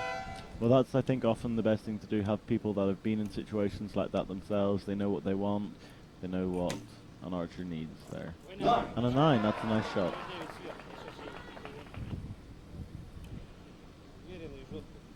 Tiana shooting HMC plus rods and a Shibura Ultima sight. Excellent, good. She got it. Impressive thing with those rods is they're a rather cheap, not necessarily a budget rod, but they're not, you know, the expensive Doinker or carbon blades, but they're maybe $100 for a full setup, maybe a little more, but then you can win World Cups, World Championships, set world records with them, as we see the Korean women do. Actually, both archers shooting HMC plus rods here. Tuyana got it pretty good, and Oceania is getting more to the center. It's 26. Tuyana just needs any arrow in the red to win the set.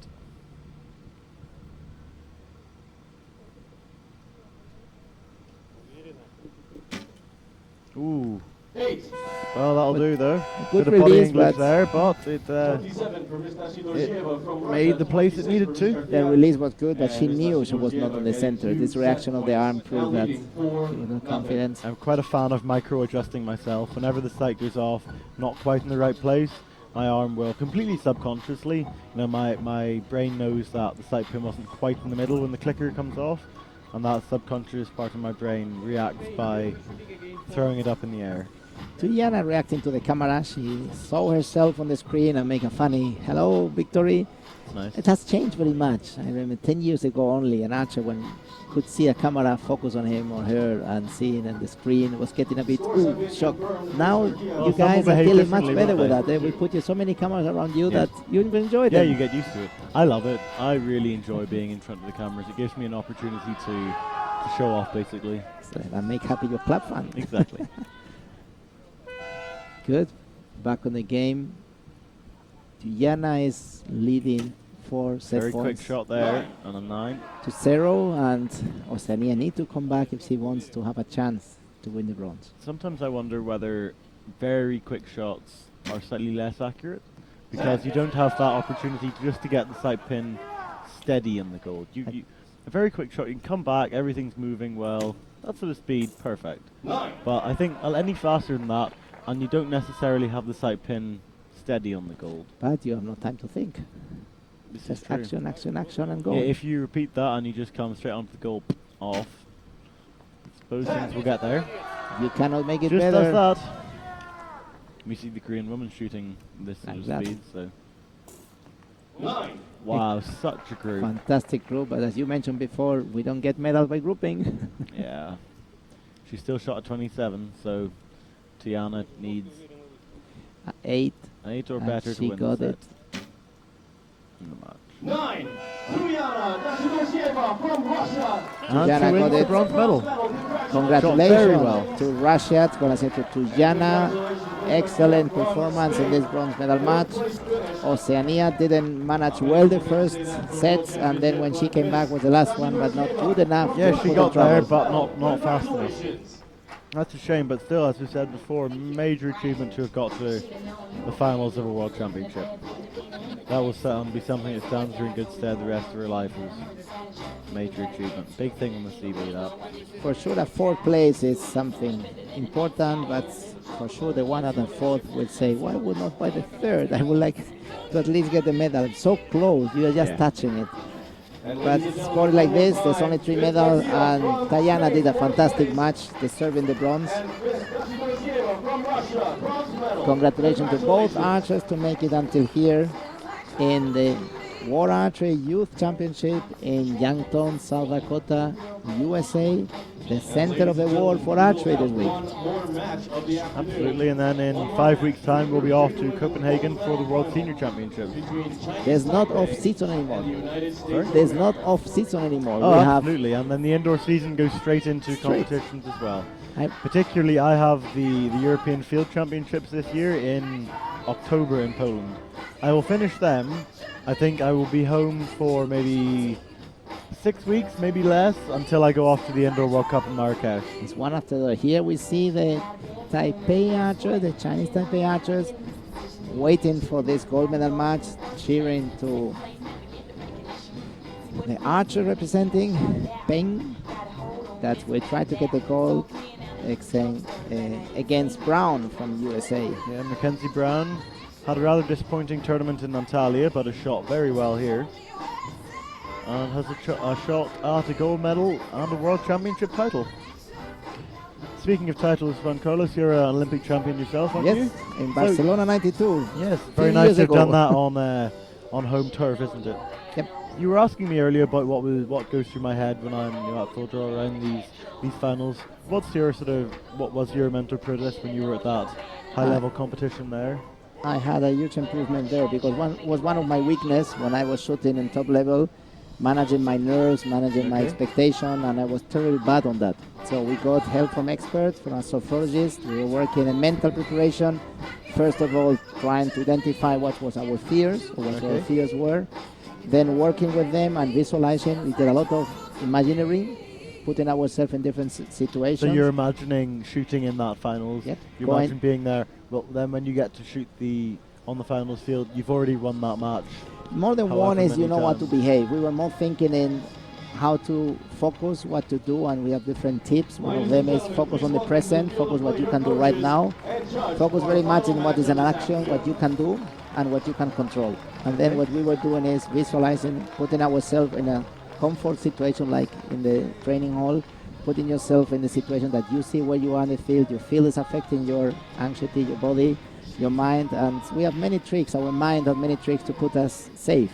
Okay, Finding excuses. So you program your mind to say, I want to focus on this. I want this. If I start very well, I keep doing my goal. If I start quite bad, I have to find out, change my goal and find what it is, and keep me very much in the present, and pay off very much when we start getting the last year close to the games, where we start getting fire and winning the Grand Prix in Germany. Then we lost against Korea in the final, so we started to get a surprising team going straight to the games, where we went to the final and won it. So I think that was my biggest achievement, to be able to manage what was happening in my mind, in my emotions. So I used to say it's not so much a mental game, it's more the attitude. and the emotional game. Yeah, absolutely. But So do you have anything in your head while at full draw then, while you are doing the shot? we were thinking very much before programming, and that's what I want to do. And as soon as we raise the ball, it's just action. Just keep going. We're trying to make some technical thinking. What you are doing each step doesn't work so much for us. Okay. So what we're doing is just programming you have to do and then just do it. Go in full action. But it's clear that you have longer time drawing. There's a moment that's come and you start thinking, and if it's not there, it's not right, it's not perfect. Yeah. But everybody works different. What is important is to know in yourself and know what works for you. Good. We are back. Thank you for bringing nice memories. No problem at all. Thank you very much. I like to get as much knowledge and experience from experienced successful archers as I can. This, I think, is the area more unknown for most of the coaches and the archers, what's happening and where to focus when you are shooting.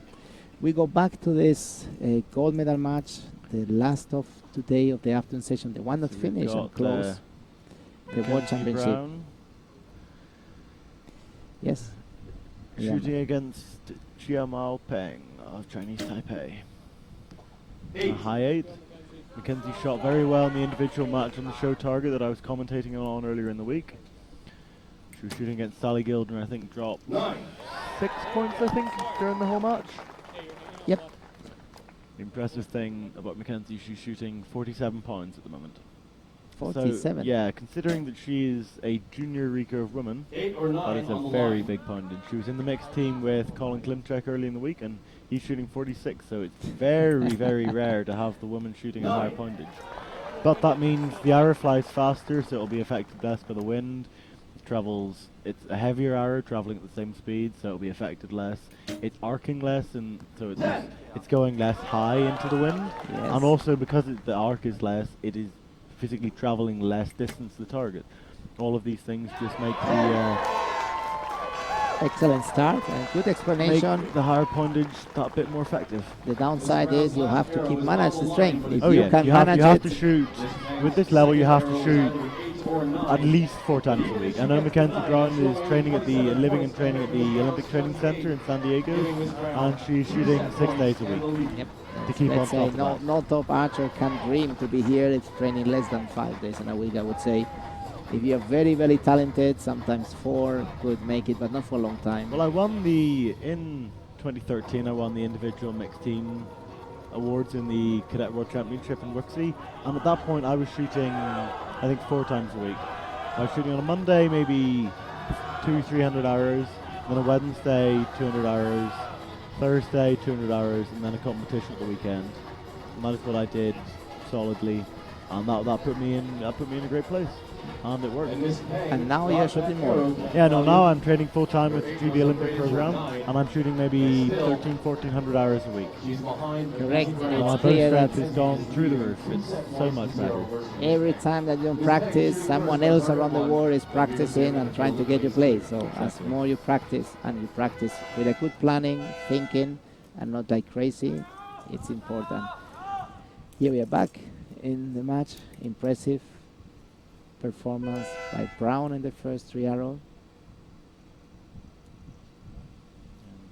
Xiao Mao Peng shooting that's the Physics F1 riser. Very nice gold colouring. Mackenzie Brown shooting an Ion X, so that's the Formula Tech Bar. Oops. Ooh, wow, that was lucky. She's smiling. If we see her, she's smiling. Relax and recoup. Got it. She's smiling. That He's was saying, lucky. I've been lucky. Very lucky. So yeah, as I was saying, she's shooting the Ion X, that's the Formula riser with the tech bar coming out the back of the riser. 9. And a 9. Pressure definitely on Xiao Mao Peng at this point. Smooth.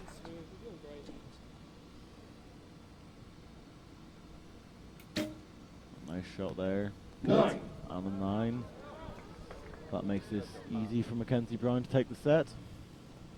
Shooting the transparent XS wings from a few years ago. 29. Wow, that is some shooting by Mackenzie Brown there. 29 points, 1 point down from perfect for Miss Brown, giving her Got the lead Axel Seidel along 4 with set most points American now teams. over Suppose Miss Axel's Peng's an American 0. homegrown company. Bunker Bunker rods on there with an A-bomb. Perhaps Matt Stutzman-esque style. The stereotypical American stabilizer setup of having the V-bars angled down, but she also has an extender pushing things forward a bit there. For a bit different than most of the Americans, her V-bar is actually quite close together. They're not angled out that much. Yep. Brady commonly shoots with them quite a lot further out. They like it like that. And Well, that's the way I shoot. I have no extender in, and then the V-bar angled down and a little bit further out than Mackenzie. She does have them fairly close in. what's happening here? Texting? Zach Garrett, a nice relaxed teammate on the line with her there. Win limbs in Joe Marpeng's bow. She's still shooting first here. She looks, body language looking a little bit defeatist perhaps.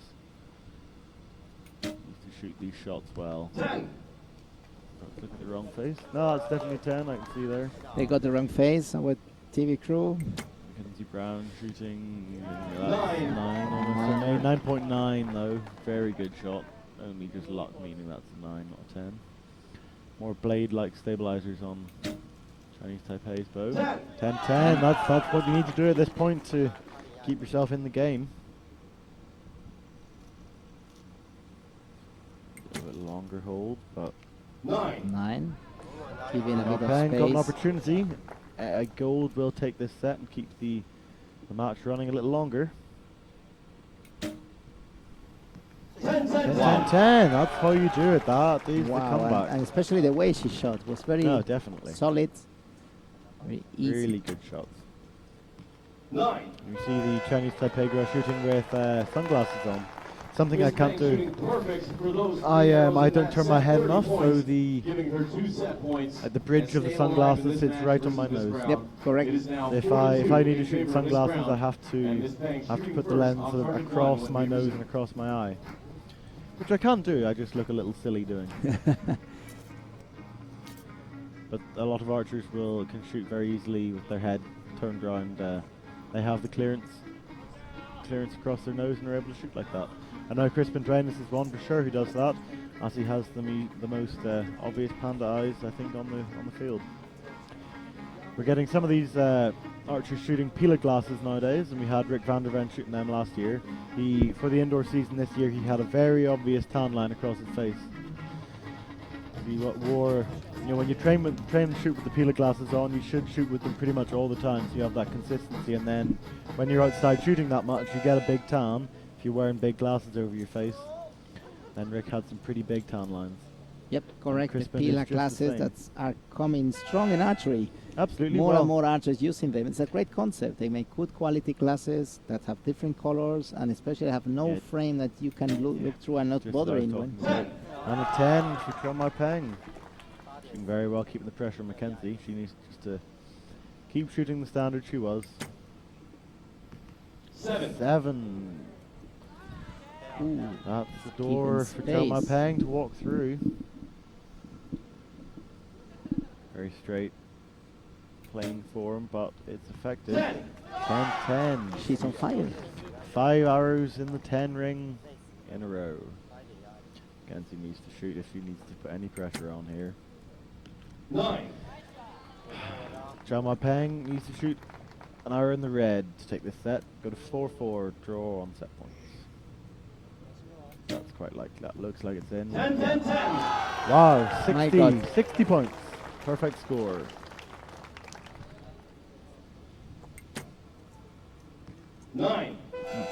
Mackenzie needs to step her game back up in this next set if she wants to 6 10s in a row for Miss wants Peng to from rally Chinese that. Taipei. Now tying the set scores up 4-4. And Miss Peng will be shooting first on target number 1 when we resume. Bit of US cheering going on in the background, I'm sure we can all hear. And that's where the home crowd advantages come in.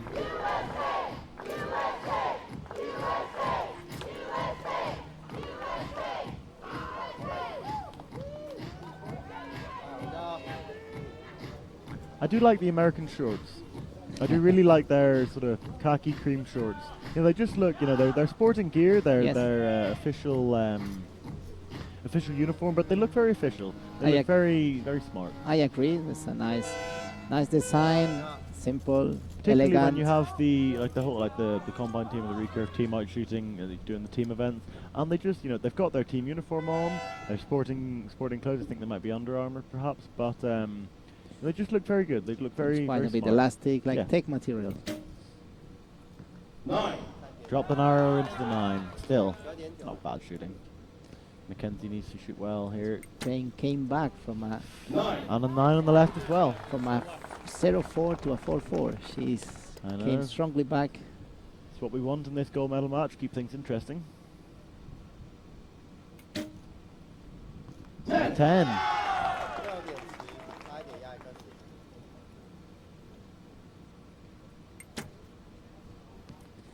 She's definitely not That's feeling looking behind a the little bow. bit, She's little bit shaky.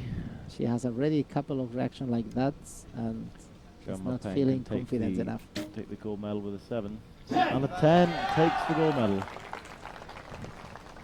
First 6 points. Jean-Marc Payne from Chinese Taipei got there first.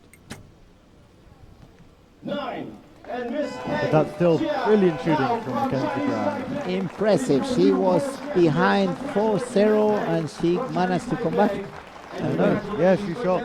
Mackenzie put her foot down at the start, but Jean-Marc Payne rallied and just rolled that rally on enough to take the gold medal and the World Championship title for the recurve junior women. Going to Peng. And that is the end of all our matches for this afternoon. Correct. Has been the amazing medal World ceremony Championship. We coming could up. say very successful for USA, very successful Absolutely. for I think they Korea. competed for 13 medals all told this weekend. Correct. Has Very been nice. very successful for the organizing committee. Has delivered a fantastic World Oh, Championship. definitely. Great Really welcome enjoyed being from, here. Great welcome from the community. And the show is going to be done, but first we have a flag handover ceremony that is coming on to give to pass the barrier of the organizers from this world to the next World Championship. I would like to thank here my friend Patrick Houston for being here. Thank you very much, I Patrick. very much enjoyed being here, Juan Carlos. It's Thank been you a very much for having me. pleasure. I will follow you around the world and Cool. see how you're doing. Yeah, well, I'll see you at definitely Copenhagen and some more events hopefully later on in the year as well. Let me wish you all the best. Yeah, thank you. Keep I've going your enjoyed career, commentating. and thank you very much, and enjoy Cool. the way back home. Thank you very much. See you soon. Bye. And here we are in preparation of,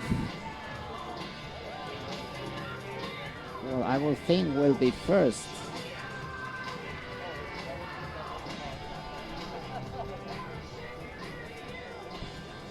The ceremony of the flag handover ceremony. Sorry, I'm a bit confused.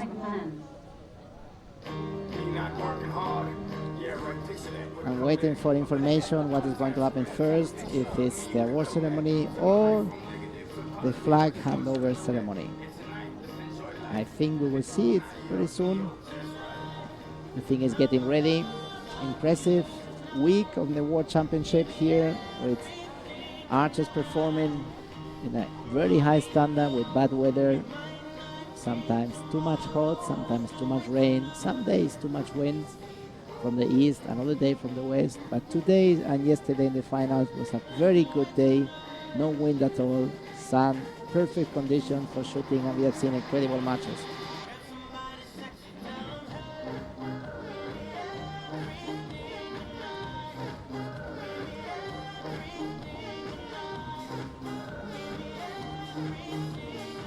World Archery would like to thank its official sponsors for the 2015 season. Kia Motors from Korea. Together, we have the power to surprise. Sport Toto, the Turkish Sport Toto, has one goal: let the sport grow. Fila, the official uniform partner of World Archery. One world, one Fila. Turkish Airlines, the official airlines of World Archery. Longines, with Longines, elegance is an attitude. DHL, the official logistic partner of archery. DHL is delivering the events and on time. Easton, the official arrow partner. Hoyt, the official bow partner. And Axel, the official sight partner of World Archery.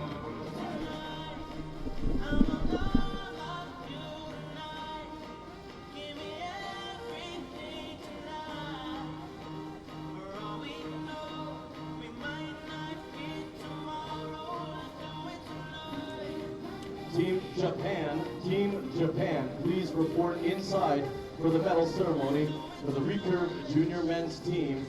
Team Japan, please report inside for the medals team ceremony underneath the Kia Arch on the field of play.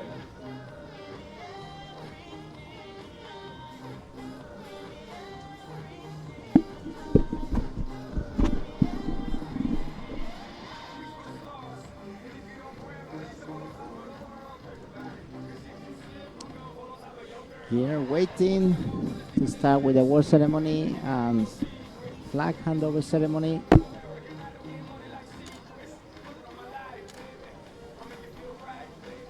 Field of play crew and organizers are getting ready.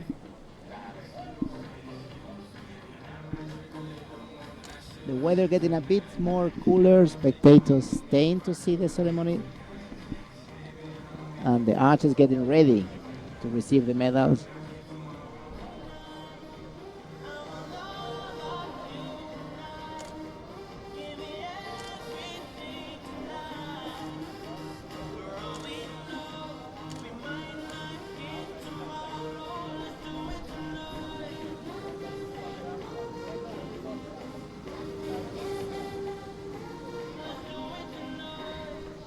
You can enjoy the music in the venue that our show director Peggy has been playing all these days.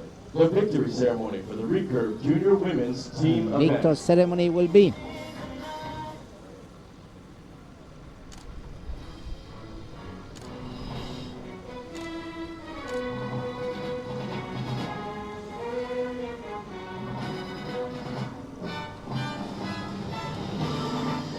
The first victor ceremony is going to be Recurve Junior Women Team, where the medals will be presented by Professor Dr. Urdenet, President of World Archery and IOC Executive Board member, and the Bison, the mascot, will be presented by Matt Michaels, Lieutenant Governor of South Dakota.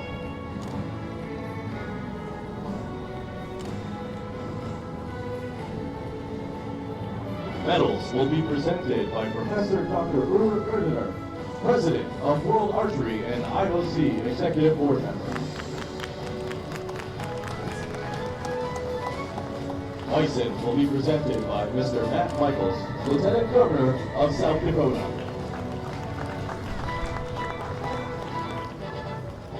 Bronze medal, the team representing Chinese Taipei.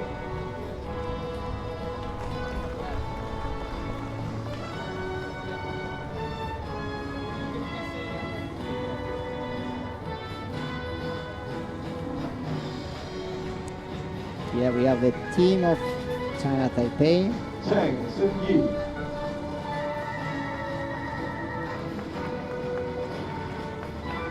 Peng Jiamiao.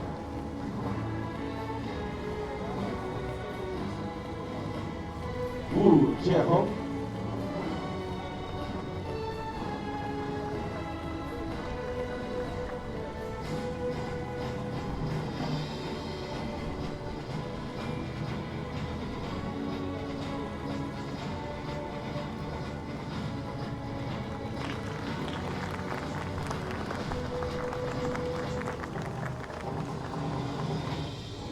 Silver medal, the team representing Mexico.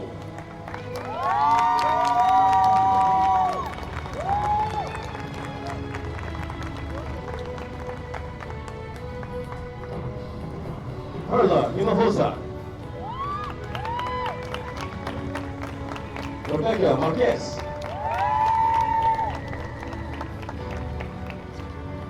Laura Sosa.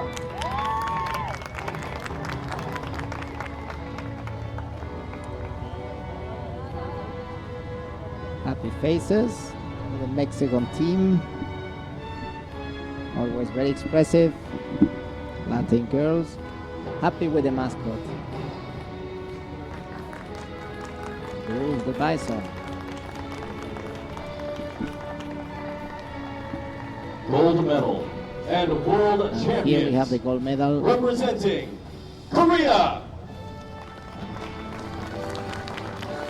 The always very accurate team from South Korea. Kim Chae-eun.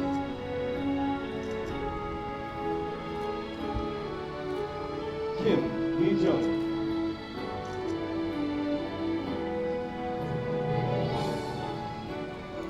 Lee Yeon-byung.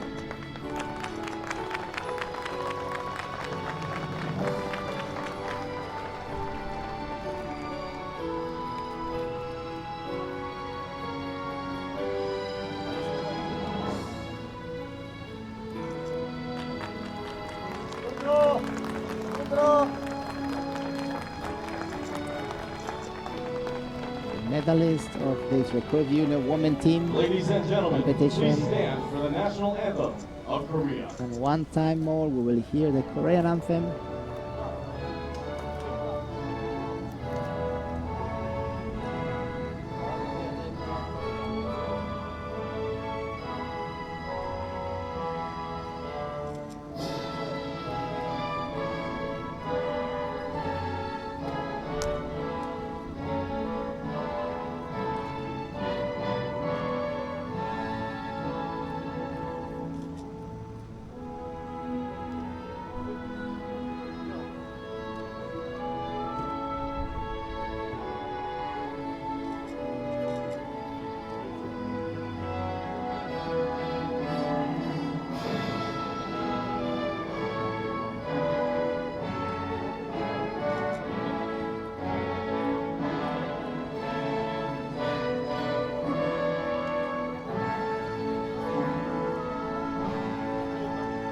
Ladies and gentlemen, please give a warm round of applause to our athletes.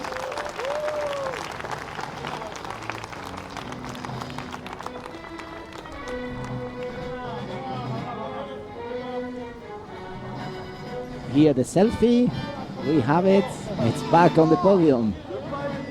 And now please send it to me as well, if you want to have it. Medalist, Mexico, don't run away, they want you on the podium. Everybody give up, and we are getting ready for the next ceremony.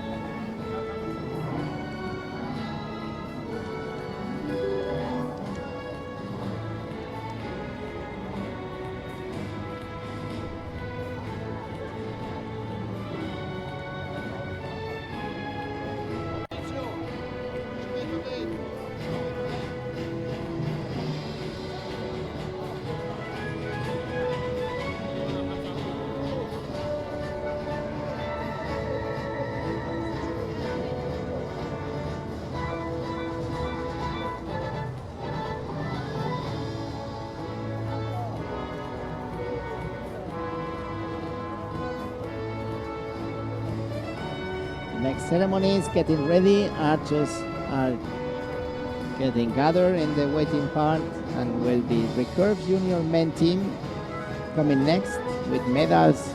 Will be presented by Tom Dillon, Secretary General of World Archery, and the Bison, the mascot, will be presented by Ladies Doug and gentlemen, the victory ceremony for Ekeren, the the Recurve Avera Junior Company, Men's proud Team sponsor event. of the 2015 Archery Youth Championships. And here we have our cowgirls bringing the mascots, the medals, and guiding the athletes to the award area.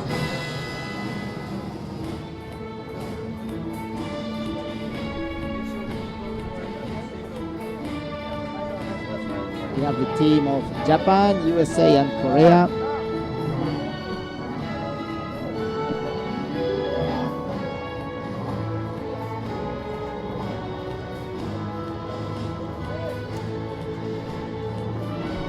Medals will be presented by Mr. Tom Dillon, Secretary General of World Archery. Bison will be presented by Mr. Doug Ekeren, Avera proud sponsor of the 2015 Archery Youth Championships. Bronze medal, the team from Japan.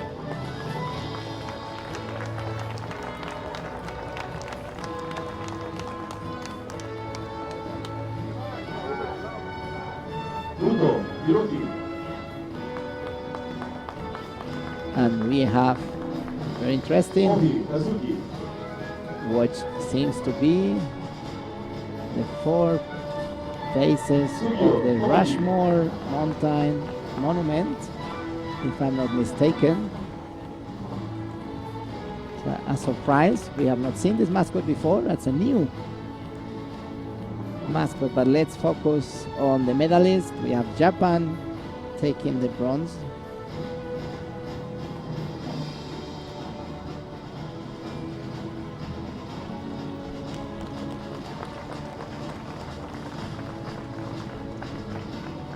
Silver medal, the team representing the United States of America.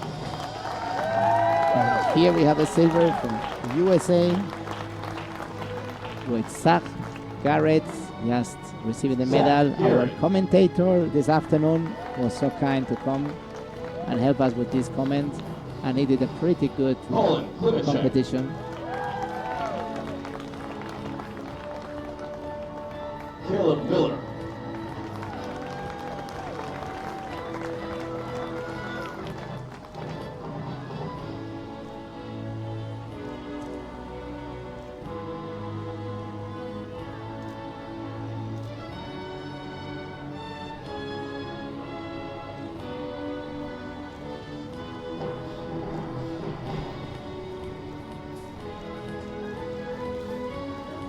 Gold medal and world champions, the team from Korea. A big welcome to the gold medalist Korean team. Lee Seung-shin.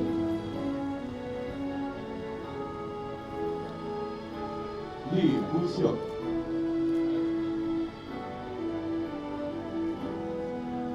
Min Young-yeon.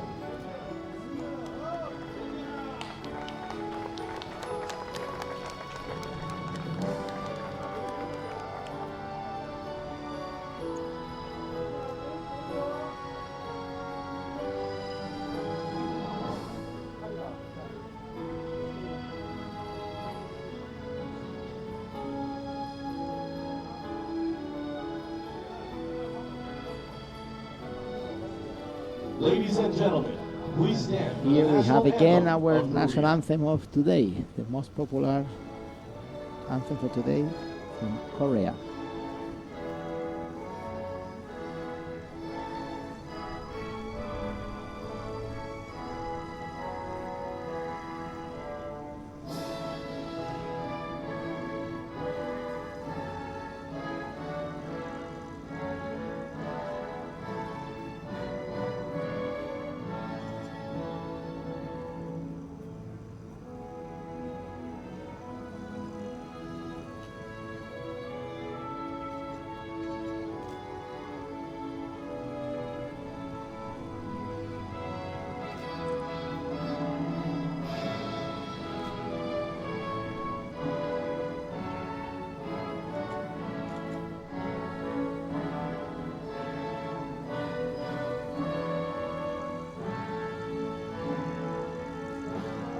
Ladies and gentlemen, please give a warm round of applause to our athletes and the 4 presidents of Mount Rushmore.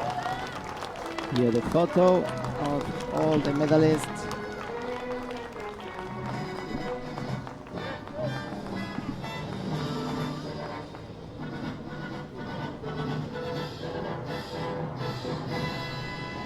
Very funny mascot. So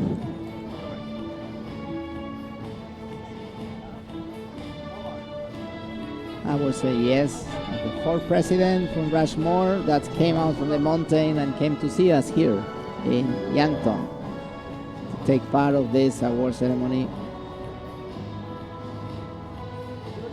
Seeing how Korea has been winning gold after gold, except in one match.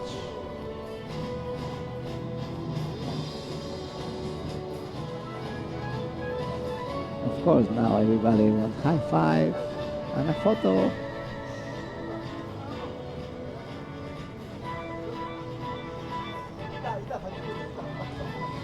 We are getting ready for the third ceremony of today. We have 5 to go, but this is the third one, Recurve's junior mixed team. That will come right away. We will have the medals presented by Bruce Poole, president of the organizing committee, and the NFAA, the men who brought this event to Yankton. And the Bisons, the mascot will be presented by Jim Hagen, from South Dakota Secretary of Tourism. Ladies and gentlemen, the victory ceremony for the Recurve Junior Mixed Team event.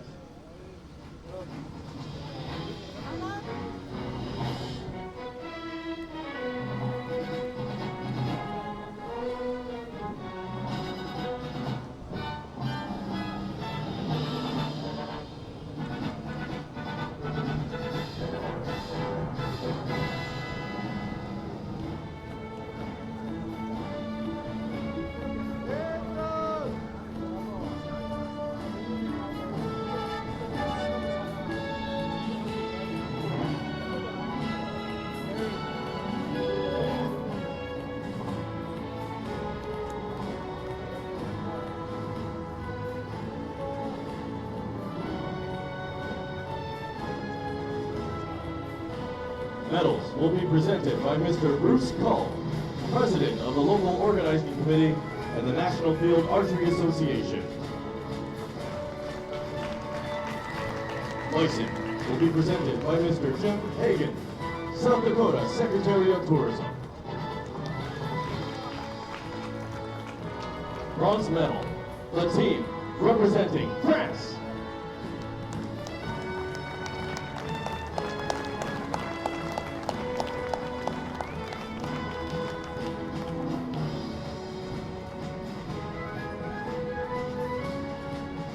Sophie Planix.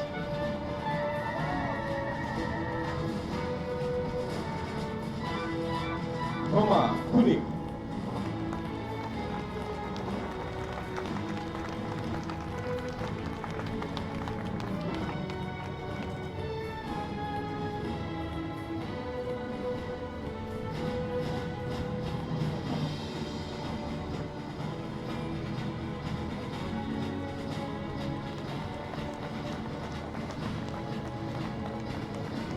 Silver medal, the team representing Chinese Taipei.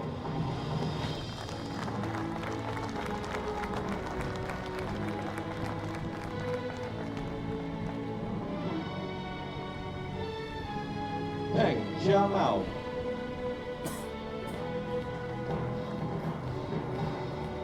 Chen Xinfu.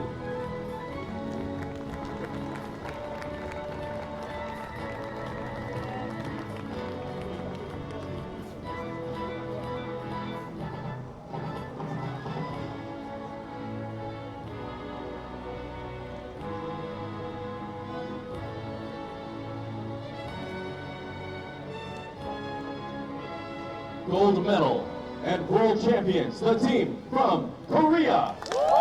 And here are the winner, the world champion, again from Korea. The archers that have been involved with the team medal as Lee well. Byung-byung. Receiving the medals and the mascot, Bison, Bruce the Bison. Woo-seok.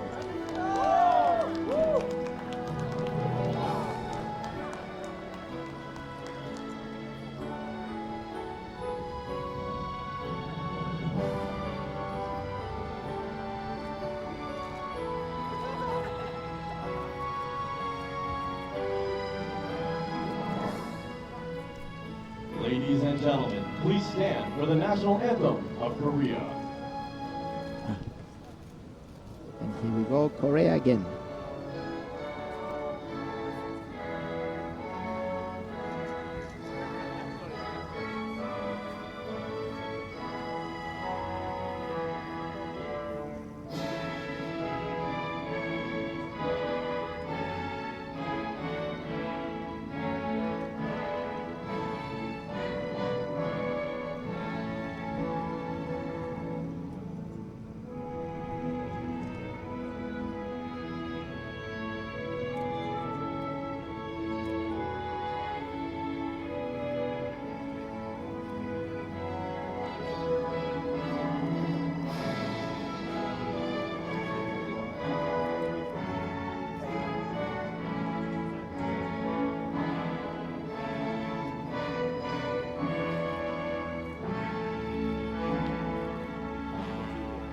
Ladies and gentlemen, please give a warm round of applause to our athletes and the 4 presidents of Mount Rushmore.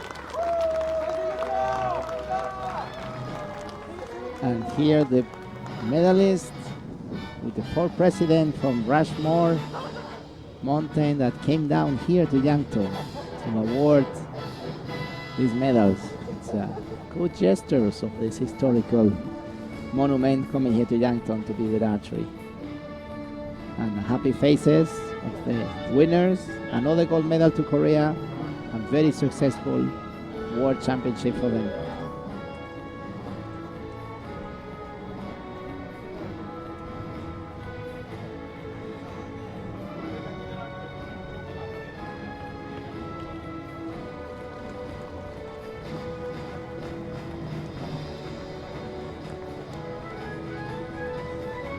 Here we see the athletes leaving the fields, and we will get ready for the next award ceremony. Recurve Junior Men, which is following right now.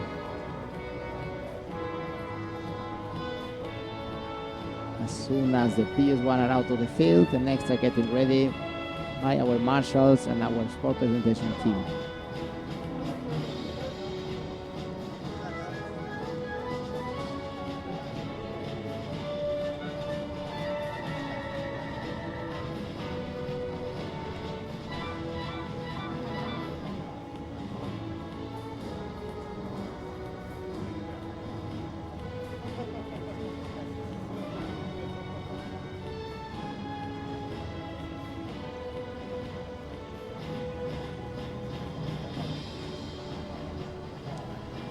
See the incredible setup of the field of final.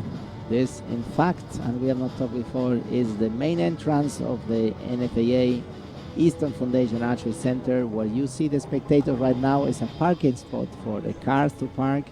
Has been covered with a carpet, and we have the LED panels that give the sponsor visibility behind the archers. So has been the main entrance has been converted in a field of final, nicely set up and decorated by the organizing committee, making it look like a fantastic field for the finals that our archers has enjoyed and experienced, receiving many good comments from all the participants. Tipis from Indians, veils, different decoration from the Wild West, from the old cowboys time, still present here from the Dakota Indians, the Native Indians.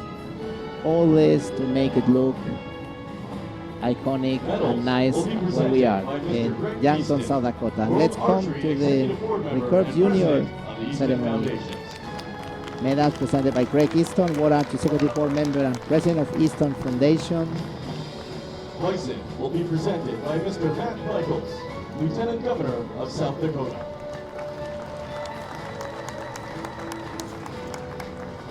And Bison by Jim Haggett, South Dakota Secretary of Tourism. Here we go. Bronze for Korea.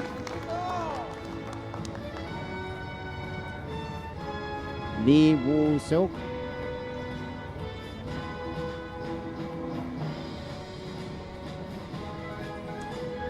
All archers bringing the national flag to the podium. They are running out of hand. They need to get the bison, they need to get the medal, and the flag, of course. Very proud. Silver medal, with the flag representing on the the podium. United States of America, Colin Klimacek.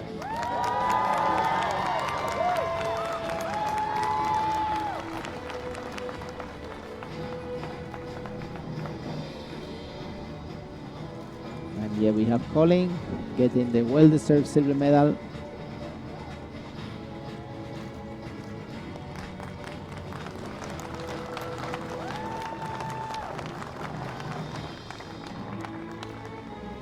Gold medal and world champion, representing Korea, Min Young-yun.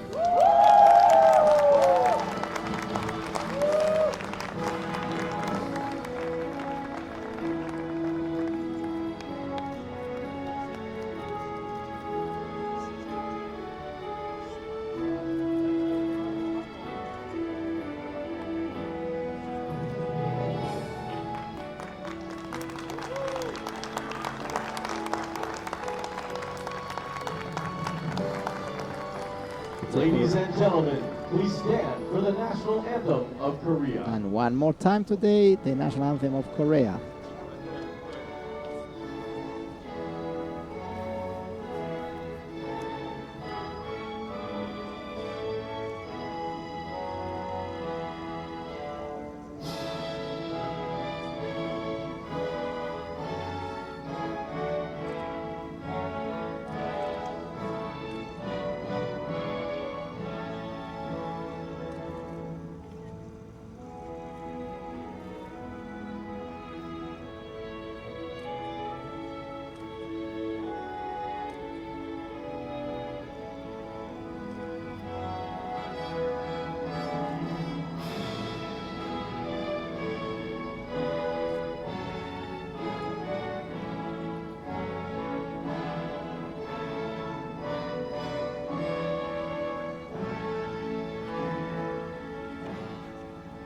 Ladies and gentlemen, please give a warm round of applause to our athletes.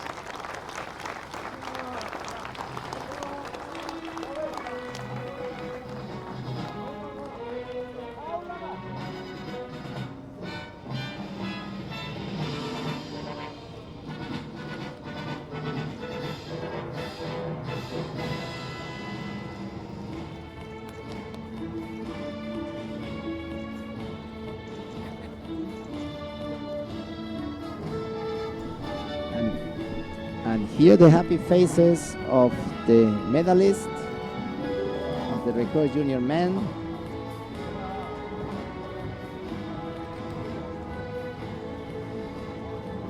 Enjoying the happy moment. And we are getting to the last ceremony of today, the Recurve Junior women. That will come right away, and then we will have the ceremony of the flag handover.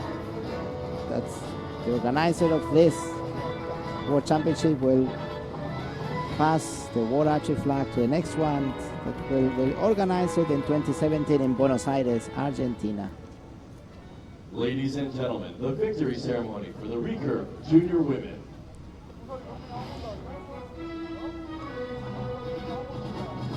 And here we come, the Recurve Junior Women Award ceremony, the cowgirls coming in, and medals will be presented by Dragomir Fieroslan, United States Olympic Committee Director, and the bison, the mascot, will be presented by Richard Stark from Expedition Archery, proud sponsor of the 2015 World Archery Youth Championships.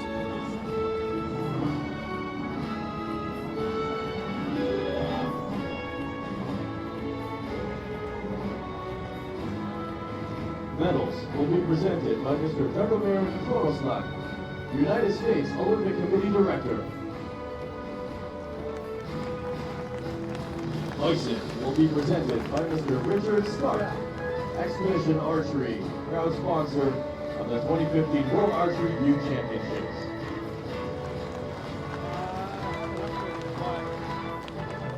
Bronze medal, representing the Russian Federation, Tuyana Dashinoshieva.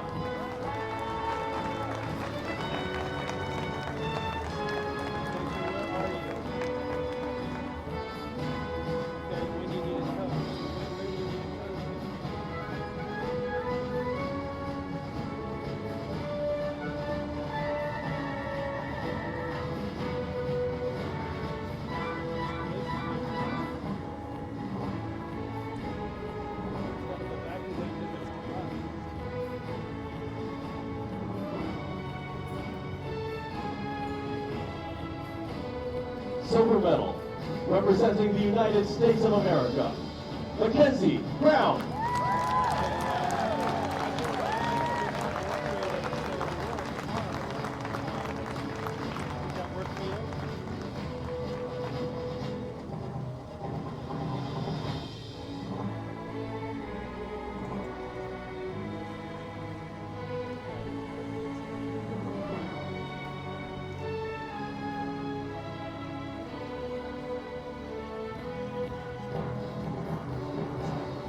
Gold medal and world champion, representing Chinese Taipei, Peng Jiamao.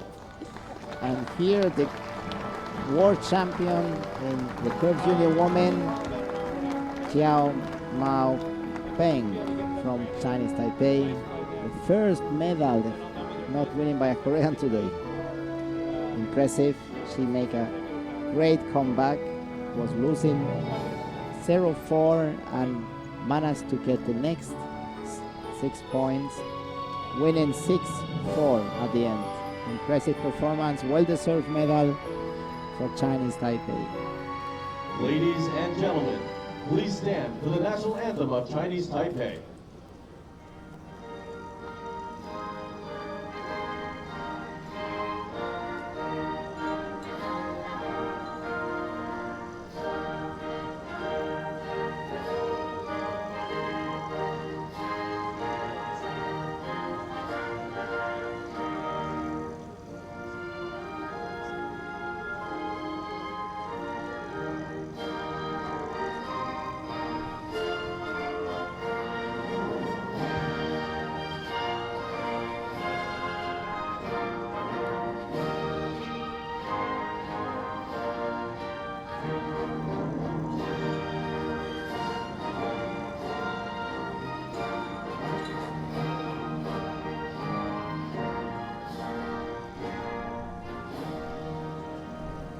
Ladies and gentlemen, please give a warm round of applause to our athletes.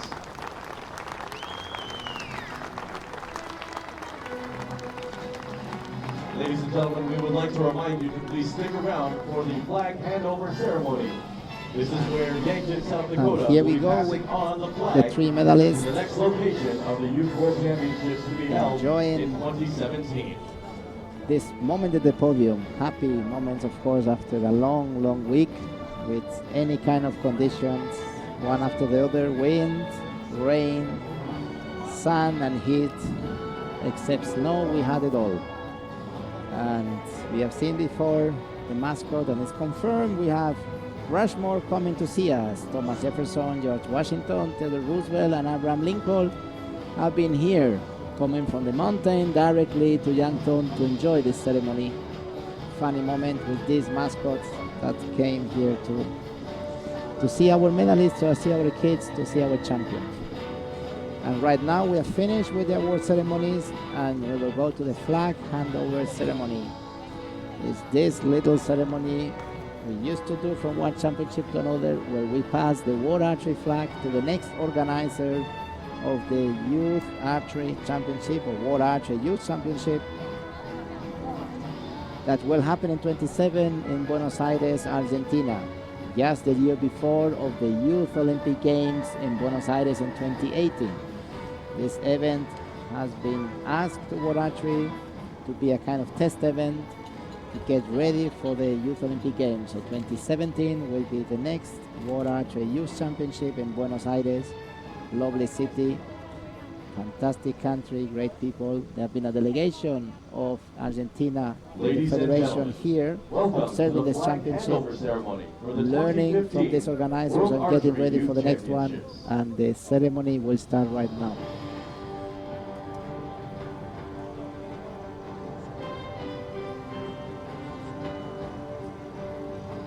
Here we have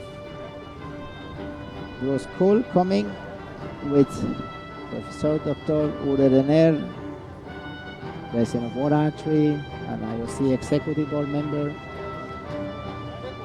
to the field of play with a representative of the Argentinian Archery Federation, representing, which will be the organizing committee for the next Youth World Championship in Buenos Aires.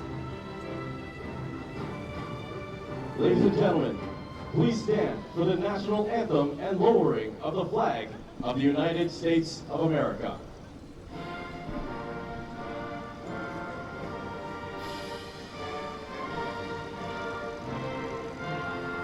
Flags are up.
That has been the national anthem of the United States, indicating that this World Championship has finalized, and now is the handover of the flag. The World Archery flag is now being handed over to the National Field Archery Association President, Mr. Bruce Cull. Bruce is Mr. Cull is now handing over the World Archery flag to World Archery President, Professor Dr. Ur Erdener. and the flag from our president of World Archery is passing now to the organizer of the Professor next Dr. Ur World Erdener is Championship. now handing over the World Archery flag to Mr. Daniel Guroni, Secretary General of the Argentinian Archery Federation. Garoni from the Argentinian Archery Federation is receiving the flag, which now this federation has responsibility to prepare this World Ladies and Championship and gentlemen, deliver it in the Please level. stand for the national that anthem has happened and here. raising of the flag of Argentina.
And this is the flag handover ceremony to the next organizer. Will now give a thank you gift to Mr. Bruce Cull for the 2015 World Archery Youth Championships. And Professor Dr. Urdener, President of World Archery, is giving a present of the medals that World Archery has given the champion and the organizer for this excellent event delivered, high standard. Everybody very welcome and happy, and has been a great World Championship that Buenos Aires now need to beat and need to make better. It's an interesting challenge. Friends from Argentina, start working Thank you, right ladies now. and gentlemen. That concludes the flag handover ceremony. Once again, congratulations to the organizers of the 2015 World Archery Youth Championships in Yankton, South Dakota for a wonderful tournament. And we look forward to seeing you all in Argentina for the 2017 World Archery Youth Championships.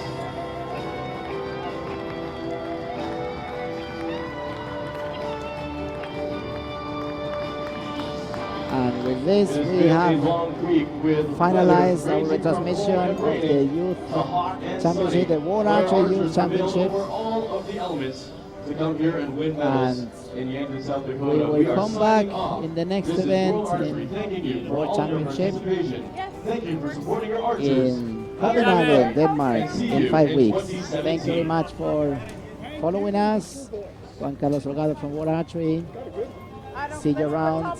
Have a good day. Stay tuned for the next event. Bye bye. Rock and roll. Okay, well, it's okay. Take backpacks off, take your credentials off, please. Boys, you are welcome to our come down. Guys, leave your back, cover your backpacks. Yeah, we can go maybe back. Nice job, everybody. You should be real proud I of guess yourself. are we doing, I don't know what we're doing. Here, can somebody? Thank you. Come on, Dee, come in here.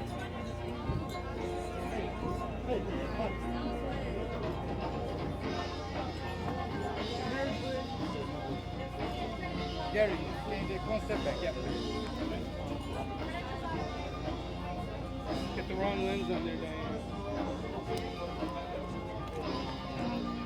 Okay, thank you, everyone.